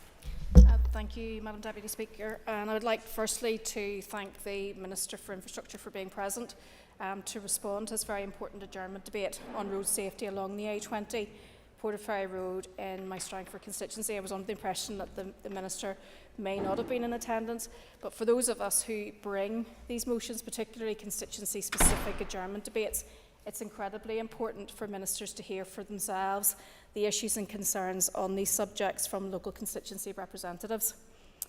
I'm pleased that we have had the opportunity to discuss what is a huge concern to my constituents. My remarks will cover a number of issues concerning the A20, which runs from the Portaferry Road roundabout in Newtownards to Innisharkey Road in Kirkcalban. And this will include flooding, coastal erosion, pedestrian safety and driver safety. The Portaferry Road largely runs along the shore of Strangford Lough. It's windy, with a number of blind bends and blind hills. It's the busiest road on the Ards Peninsula and serves as the most direct route for many of the villages in the peninsula to get to Newtownards and onwards to Belfast and other destinations. However, it is a dangerous road. In the past 8 months alone, there have been 9 closures of the Portaferry Road for a variety of reasons. That, of course, only gives an indication of where an incident has occurred, which requires a road closure. There are a large number of accidents and incidents along that road which do not result in road closures. 2 of those closures were the result of cars going off the road. 5 in total were caused by traffic accidents, and the other 4 were the result of flooding. While thankfully none of these recent closures had any fatalities, in recent memory there have sadly been deaths due to accidents along this stretch of road. In July 2022, a motorcyclist died after crashing into a wall. The previous month, another motorcyclist was killed when he was involved in a collision with a car just outside Newtownards. In January 2020, a lady died in a car accident just past Teal Rocks when her car left the road. In August 2020, an 87-year-old passenger in a car was killed when the driver attempted to overtake on a blind hill near Kirkcalban. In September 2018, another motorcyclist died after a collision with a bus. This was just a month after a man had to be pulled from a flaming vehicle following a 2-vehicle collision. In 2014, an 18-year-old girl also lost her life following a collision. All tragic accidents, leaving far too many families grieving. While I've referred to 2 cars leaving the road in the past 9 months, there were further incidents in May 2023 and July 2022. And of course, we're all familiar with the images of the bus ending up in Strangford Lough in 2015, which made the headlines. There's no doubt, given these incidents, that this is a dangerous road. Of course, what I've outlined are those incidents which have been reported. There are those which have not been reported and those which are close shaves. Ask anyone who lives in Teal Rocks or those who regularly exit out of Finley's Road about how safe they feel and how many near misses there have been. I'm regularly contacted, as I'm sure my colleagues are, by constituents complaining about safety on the road. Taking Teal Rocks as an example, a number of the incidents referred to before have occurred in its vicinity. This is a housing development on the edge of Newtownards of more than 170 homes. Those residents already face issues, but planning permission has been obtained for an additional 100 houses in a neighbouring piece of land, which will use Teal Rocks exit onto the A20. There are understandable concerns that more vehicles exiting will increase the risk of further collisions at this junction. This residential junction opens onto a 60-mile-per-hour road. I raised this particular issue with the Permanent Secretary during the suspension of the Assembly. When the Assembly was restored, I asked the Minister if further consideration was being given to reducing the speed limit as a result of these additional houses. I was informed, and I quote, The current speed limit on the A20 Portaferry Road is 60 mph, the national speed limit, is in line with our current policy document and considered to be appropriate. From what I understand, the most recent review of the speed took place in 2017. However, the vast majority of the incidents which I've referred to occurred since 2020. Madam Deputy Speaker, there is a danger with being a slave to policy, and that is a danger that is being passed on to the road users of the Portaferry Road. A connected issue is the footpath which links Teal Rocks with Newtownards. This is in serious need of an upgrade. It's incredibly narrow and dangerous given the volume of traffic. Walking a dog or pushing a pram is treacherous. Teal Rock residents are terrified to use it. When this is raised with the department, we are told that this needs to be upgraded by the proposed developer of the land between Teal Rocks and the Old Shore Road. This is a piece of land on which the planning permission has been continually renewed for the past 30 years. And it's increasingly unlikely that this will ever be developed. While the department prevaricates and delays, the residents again suffer an increasing risk as the road gets busier and more dangerous. Setting aside the general condition of the road, which is a result of years of chronic underinvestment by the department, disproportionate underinvestment due to the flawed means of distributing funding to the council area, there are major engineering issues which need to be addressed along the road. The road, being largely along the edge of Strangford Lough, is increasingly susceptible to coastal erosion. We've seen a number of occasions when voids have opened under the road. And there's evidence of erosion at Anne's Point and the sea wall approaching Newtownards. As this continues, there will continue to be risks of other voids opening. When I was Regional Development Minister following the tidal surge at that time, I commissioned an extensive assessment of the road, which resulted in essential remedial works being carried out. However, there have recently been a number of storms which have battered this coastline. On 4 occasions in the last 4 months, the road has been closed due to surface water and flooding during severe weather incidents. One of the particular areas which is being adversely impacted is at Nuns Quarter, where the Inisharkey Road meets the Portaferry Road, and another is near the Maltings just beyond Teal Rocks. These areas are getting more and more susceptible to flooding, which affects the integrity of the road surface. Both issues pose risks to drivers and vehicles. The department seriously needs to look at the way it spends money. We have £80 million spent to date on the A5, not a sod cut, £24 million on the York Street interchange, not a sod cut. And while I appreciate the challenges with each of these projects, a small portion of any of these budgets would make huge improvements to safety along the Portaferry Road. We could start by moving the national speed limit to actually take into account the settlement limit of Newtownards, stop slavishly following policy and address the risks to the public, upgrade the footpath from Teal Rocks into Newtownards to create a safe walking environment. A further assessment of the integrity of this vital road is needed, and there must be funding for those repairs. Not just patching what is there. If those flooding flashpoints were addressed now, it would save considerable expense at a later date. Invest in addressing the dangers of those accident black spots along the road. It's not good enough to be blaming driver error. There are blind corners and blind hills which could be engineered out with appropriate design and funding. We don't need a major dualling scheme like the A5. We just need a safe road. Thank you. Thank you, Michelle, and I call Kelly Armstrong. Thank you, Principal Deputy Speaker, and I thank Michelle McElveen, MLA, a fellow Strangford representative, for bringing forward the motion this evening. Minister, I'm a buswoman, you may know, and some of your department will definitely know that I worked in infrastructure for 16 years before I came to this House. Apart from a Euro 6 engine, actually a road surface is the other thing that really gets my gig on. So I could tell you about road surfaces that will keep the noise down. But I have to agree completely with Michelle McElveen. The Portaferry Road, the A20, is a very dangerous road, It snakes around Strangford Lough, and as it does snake around the lough, I have to say it's not a very forgiving road. If a driver makes a mistake, boy do they make a mistake, because they'll end up either in the lough or up against one of the walls, Mount Stewart and Grey Abbey House being two of the places that have a significant length of wall along them.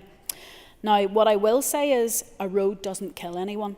A road could sit all day, nobody's on it, nobody gets hurt. But as soon as you have drivers and conditions that we have down that A20 road, then all of a sudden you get a very dangerous situation. I agree with Michelle's assertion of some of the things that need done. There are certain things, Minister, I would ask if you could consider. And I know we only have 3 minutes in these sort of debates, so I'll not take too long. Kelly, sorry. I should have said you've probably up to 7 minutes, but I'm not encouraging you. Just saying. Thank you, Principal Deputy Speaker. I may take you at your word on that one. I have to say, Minister, the whole way along that road, if you drive along that road, and the local vernacular may confuse you, but your officials will be able to keep you right on this. The straight on Grey Abbey has not one part of it that isn't already a piece that has been cut up by a utility company and put back quite badly. The straight from Grey Abbey to Kirkcudbright is awful. When you drive along that, and I'm probably the one here in this house that's on it twice, 3 times a day, it pulls you so hard into the centre of the road, it's hard to keep a car on track because of the utility cuts on it. There are potholes that have been filled, refilled and filled and refilled time and time again. There's a lack of lights at junctions, and I have asked the department before, and I appreciate that, as Michelle has said, we can be really keeping up with the policy there, but we're talking about road safety here. So I have asked the department on previous occasions if there's any possibility that we could light up some of those junctions that are coming onto the 60-mile-an-hour road of the A20, which I wish everybody on the A20 did 60 miles an hour. I have to say that there's quite a few don't. They do a lot more than that. But lights would be an improvement. As Michelle has mentioned, if we move the speed limit further beyond Teal Rocks, that would certainly help that part of the A20. What I would say, and I would love to know the reason why it can't happen, crash barriers at key points when we know that there has been umpteen dozen crashes at them. Ones where the buses go off the road, or sadly domiciliary care workers in the early hours of the morning, or at Mount Stewart where there's a part of the wall where they've actually had to employ a stonemason to replace the stones on a wall. It's hit that often. What we could be doing with is some road safety signs down that road. And I hope it wouldn't cost too much money, but reflective signs in some of the worst corners wouldn't go amiss. I also support any action that the Minister, that you can take against those private landowners to take back the land that they have allowed to grow out over onto our footpaths.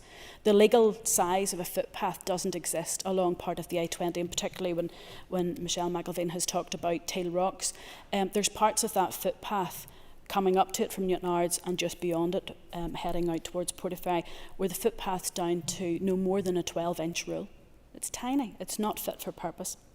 Coastal erosion. I sit in the Ards Peninsula Coastal Erosion Group, and I have to say it's something we've banged on about for a long time. Minister, a hard decision may have to be taken in the future. Do we keep the A20 road or do we move it? And moving it is going to be very expensive. So we do need to look at our measures in conjunction with the local community in Mount Stewart, who talk about managing coastal retreat and managing the coastal work. I would very much appreciate to hear if you have anything to say about the coastal erosion and how we can handle that. Thank you very much for your team, I have to say, because any time I have contacted the local division, they have been extraordinarily quick to come out and help, so fair play to them. Like the rest of your department, Minister, I'm sure a few more pounds would help us and help the A20 and help your teams. Thank you. Thank you, Kelly. I call Harry Harvey. And thank you, Madam Speaker. And can I thank my party colleague from Strangford for once again highlighting this issue and bringing it to the floor of the House this afternoon. The A20 Portaferry Road and the campaign to see a speed reduction along it has been widely supported by all the elected representatives for Strangford and the wider community for many years. As all our speakers have already acknowledged, the A20 Portaferry Road remains one of the most dangerous stretches of roadway in my constituency. We have had ongoing engagement with TFI road officials over a period of years, but unfortunately the situation remains the same, largely due to policy constraints and the lack of residential frontages accessed from public road. While some road safety enhances have been made along the road with additional signage and road markings, speed remains a major concern, and history has sadly shown the dangers associated with the A20. School children from the Teal Rocks development are taking their lives in their hands on a daily basis as they cross the road for school buses. Motorists unfamiliar with the road are being met with hazardous conditions during periods of bad weather, with flooding and coastal spray often hampering visibility and impacting braking distances dramatically. It is not acceptable that the basic necessity for action to reduce the speed limit is being denied due to policy constraints. This is an occasion where the contextual implications necessitate an exceptional circumstances proposal to reduce the speed limit to ensure that public safety is prioritised over policy criteria. And drawing to a close, Mr. Speaker, I believe that the basic question that faces the Minister and his officials is a stark and sobering question: how many people will we have to lose? How many road users need to be injured before we will see a common sense approach adopted to address the legitimate road safety concerns along the Portaferry Road? Thank you, Madam Speaker. Thank you, Harry. And I call Nick Matheson.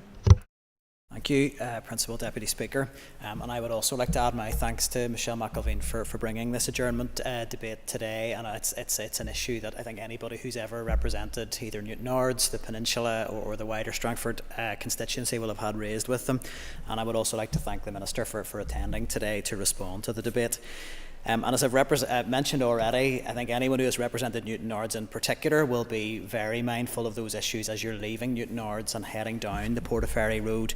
It is a particularly dangerous section, and tragically it's a section of road which has already been referenced that has seen fatal and serious accidents in recent years.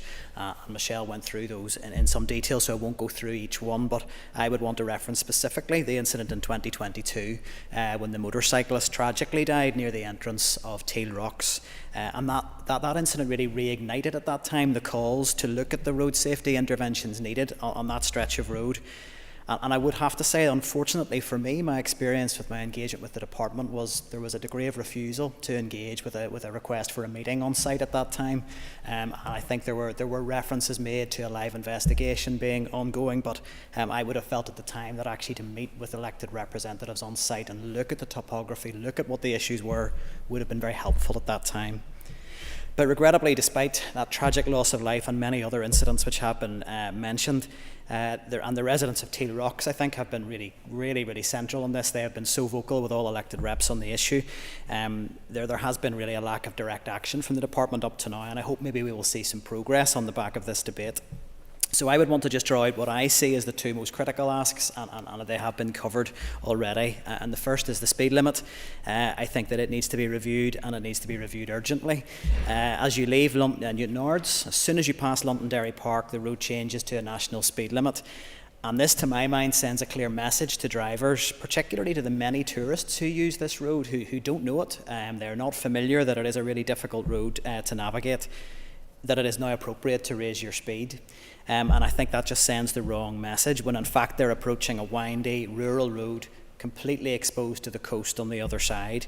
And also that you very quickly arrive at the junction of a large housing estate, Teal Rocks, and as we've heard, due to recent planning applications, soon to be a much larger housing development again. So it's not, in my view, a safe or appropriate speed limit for the road in question. And I know it's been referenced by my colleague, and quite rightly, that it's not roads necessarily that are unsafe, it is driver behaviour. And I think every one of us, we have a massive responsibility when we get behind the wheel to drive appropriately for the conditions we're presented with.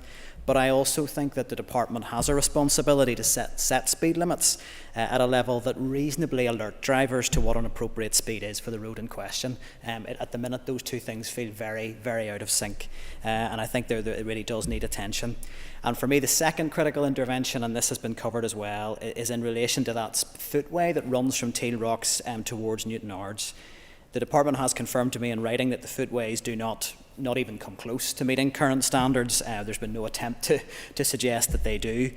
But they have repeatedly refused to widen it. And I think there's also been a failure to ensure that regular maintenance of that footpath, where there's a lot of overgrowth from private land, it is only when elected reps remind the department that this is overgrown, that it's exacerbating the safety concerns, it's further narrowing on already unacceptably narrow footway. It's only then that the department seems to be engaged, that there doesn't seem to be routine engagement with the landowner. And so that means pedestrians walking from Teal Rocks are forced to use a footway on a national speed limit road, which at points is much too narrow even just for two people to pass, let alone pushchairs, wheelchairs or any other issue. And I actually delivered a petition back in 2020. It surveyed every single house in Teal Rocks, and it was unanimously agreed that both the speed limit and the footway needed urgent attention. And what I hear from residents in that development is that while they want to be able to go and access the beautiful landscape around them on foot, they've got the floodgates park to access a large part of the coastal path there at the loch. They want to be able to go and access the facilities at Londonderry Park on foot. They're choosing to get behind the wheel of their car for what is a short 2-minute drive, simply because they wouldn't ask their children to walk that footpath. That doesn't seem acceptable to me. So we are asking families really to run a gauntlet every time they want to access their local facilities, and I think we need to try and give that the attention it deserves. There was a reference made, and I just want to pick up on it, to being a slave to policy. I think every member here for this debate will have had the standard response from the department about speed limit setting policies and how the current one is appropriate. One of the aspects of that that's repeatedly raised is that there needs to be frontage development on both sides of the road.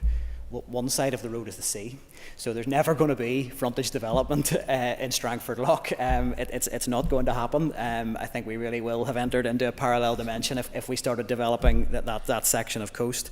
But that doesn't mean that the national speed limit is appropriate. We cannot be slaves to policy. We have to look at the history of this road and what local people are telling us about it. So I really hope the Minister can respond positively to what I think are moderate requests. None of us want to see a further tragedy on the road, and I hope the DFI does have a plan to improve road safety. And I do just want to reiterate my thanks to Michelle McAveel for bringing this debate forward today. Thank you. Thank you, Nick. I call on the Minister for Infrastructure. Minister, you have 10 minutes to respond to the debate. Thank you, Vasca and Cordia. Firstly, I would like to thank Michelle McAveen for instigating this important debate on road safety on the A20 Portaferry Road. As has been pointed out, every life lost is a tragedy for those involved, and this is why road safety is one of my highest priorities as Infrastructure Minister. I have listened intently to the comments about the issues raised by members and have heard their concerns about the road safety along the stretch of the A20.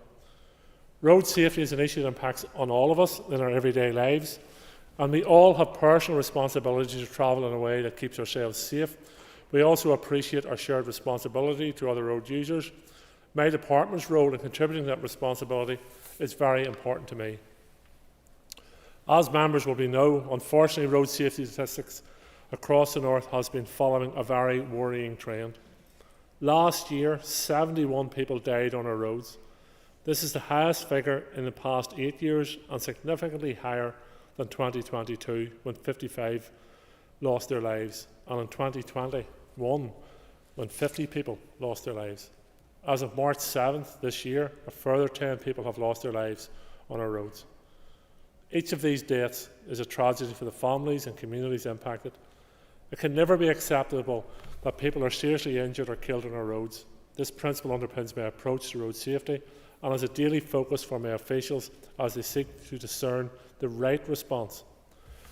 Turning specifically to the A20, as representatives of the area will know, the A20 is a central feature of life for those living on the Arch Peninsula and the many thousands of people who use it daily. I'm also aware that the A20 is a very popular local tourist drive, and volumes can be much higher during holiday periods and summer weekends. I have travelled it a number of times myself during those periods. As we all know, the road runs parallel to the shoreline of Strangford Lough for significant lengths, and while this gives it a rich and beautiful character, the resulting alignment also sharpens the focus on safety issues like sight lines and safe overtaking opportunities. I am very aware of the number of collisions that have occurred on this stretch of road from 2020 to 23. There have been 48 collisions reported, and sadly, 5 of these collisions have resulted in fatalities. Again, each of these deaths is a tragedy, especially the friends and families of the person who has lost their lives. My department has a range of policies, and I want to explain briefly what's behind the policies as well, because as an elected representative, it can be an affront sometimes when an official turns around and says, well, it doesn't meet the policy. Of course, we have to assure ourselves that the policy is up to date. We have to assure ourselves that the policy is based on evidence and best practice, and on the inherent and the skill sets and the interpretation of that policy by our well-experienced team of officials, whether in my department directly or in the road service division that covers that area. So I can assure you that when I look at these matters, I quiz my officials as to how they have interpreted the policy and what the outcome of that policy is. Just before we had this debate, I was engaging with my officials, and they've actually offered up that perhaps it would be useful for they sit down with, I think it might be useful to start this in Strangford, sit down with elected representatives and go through why they've come to some of the conclusions they have, and further take on board some of the comments from local representatives as well. I think that would be a very useful exercise going forward. Because in fairness to my officials, and you will appreciate that, road safety is of a deep concern to them as well. They're members of the public, they're road users, their families use roads, so that they want to make sure we get this right at all times. Officials continuously develop specific programmes of work known as collision site remedial measures to reduce the number and severity of collisions at sites where there has been a cluster of collisions. The development of these programmes is informed by a review of collision data reviewed from the PSNI, which includes detailed analysis of the factors which are deemed to have caused the accident, as best as these can be identified. A review of the collisions that have occurred along the A20 highlights that there are two particular occasions where there are small concentrations of collisions, though tragic as they are. Firstly, in the vicinity of Teal Rocks, which has been mentioned many times during this debate, there has been 6 injury collisions, and secondly, at Finley's Road Junction, where there have been 5 injury collisions.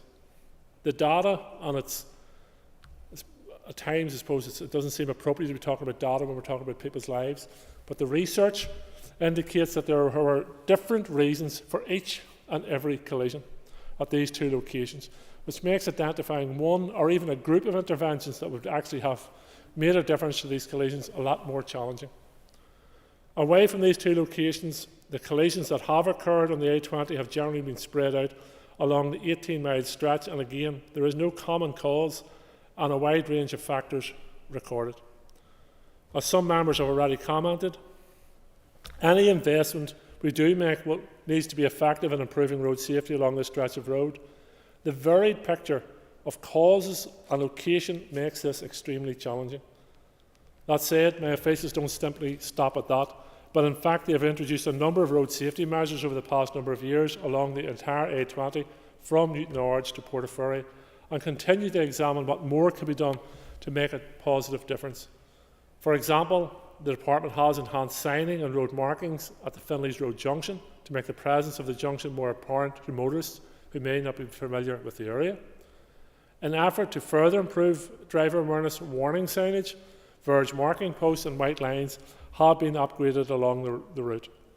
I'm pleased to inform members that my officials are also preparing a rolling 10-year resurfacing programme of stretches of the A20 Portaferry Road between Newtownards and Portaferry. I hope that the first project of 750 metres of resurfacing that will extend from the Teal Rocks Junction will happen in 24-25, subject to confirmation of my budget. This programme of resurfacing will address any defects in the road, creating an improved surface which will enhance the safety of our road network. Other planned works in the A20 include a bus lay-by and hard stand at Strangford Filling Station beside Teal Rocks, and footway near Cunningburn Road Junction, which will complete the footway from Newtownards to Grey Abbey and make the area safer for pedestrians. Though, I'm just to check with Ms McElveen, is that the same location as the rolling planning permission? Is that a different location? Okay. The draft road safety strategy, which was published in October 21, this strategy for 21 to up to 2030, this strategy is currently being revisited, and I hope to be able to present it to the executive in the coming weeks. The strategy will set out my department's approach to road safety in line with the internationally recognised safe systems approach, which accepts that collisions will happen, but they should never result in death or serious injury. The prevention of death and serious injury is focused under three key pillars: safe vehicles, safe roads, and safe people. The debate today calls into question as to whether sections or significant sections of the A20 is safe. And I commit to members here that I will continue to engage with my officials in that regard. In closing, I wish to thank again Michelle for bringing this adjournment debate forward, and to the members who have contributed. As I've said, I will continue to engage with my officials in relation to road safety along the A20. But however, and this is not to comment on any individual accident that has happened on the A20 or elsewhere, the best way to ensure the safety of our roads and fulfil our long-term goal of eliminating death and serious injury on roads by 2050 is by changing driver behaviour.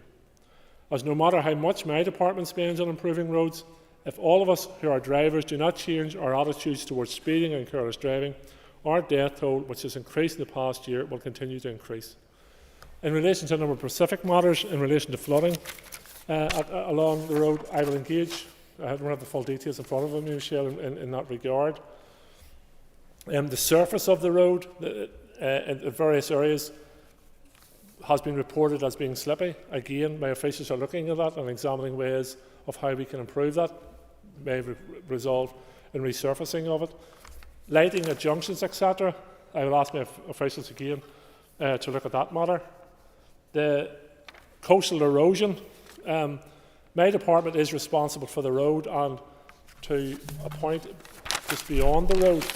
And we have had to introduce a number of flood defences against that wall. If there is further weaknesses in that, I'll ask my officials to look at that, and if any of the members have particular points they would like to be examined, please inform my office and we will follow that up.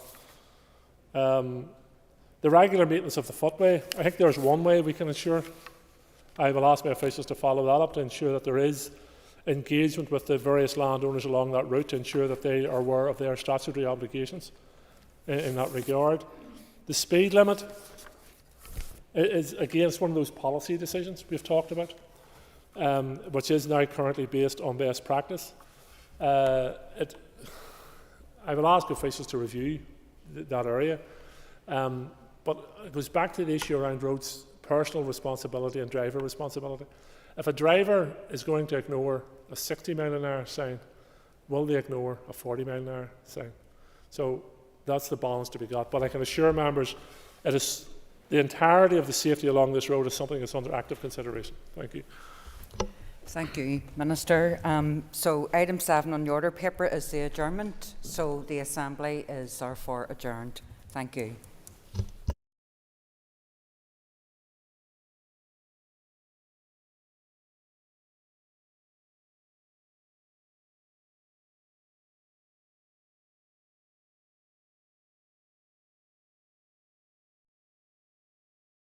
Assembly Chamber.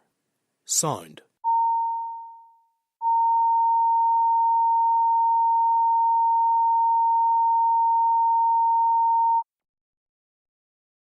Assembly Chamber.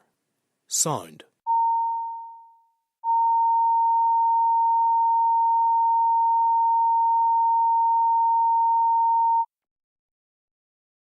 Assembly Chamber.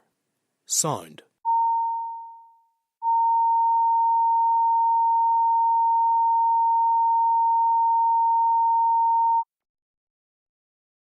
Assembly Chamber. Sound.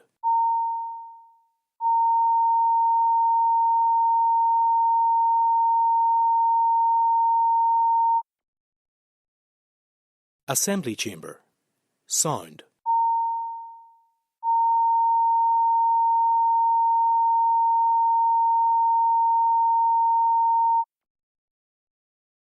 Assembly Chamber. Sound.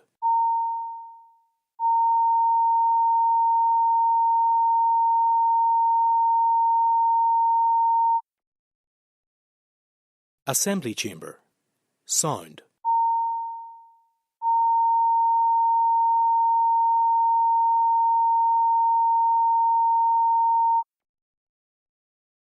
Assembly Chamber.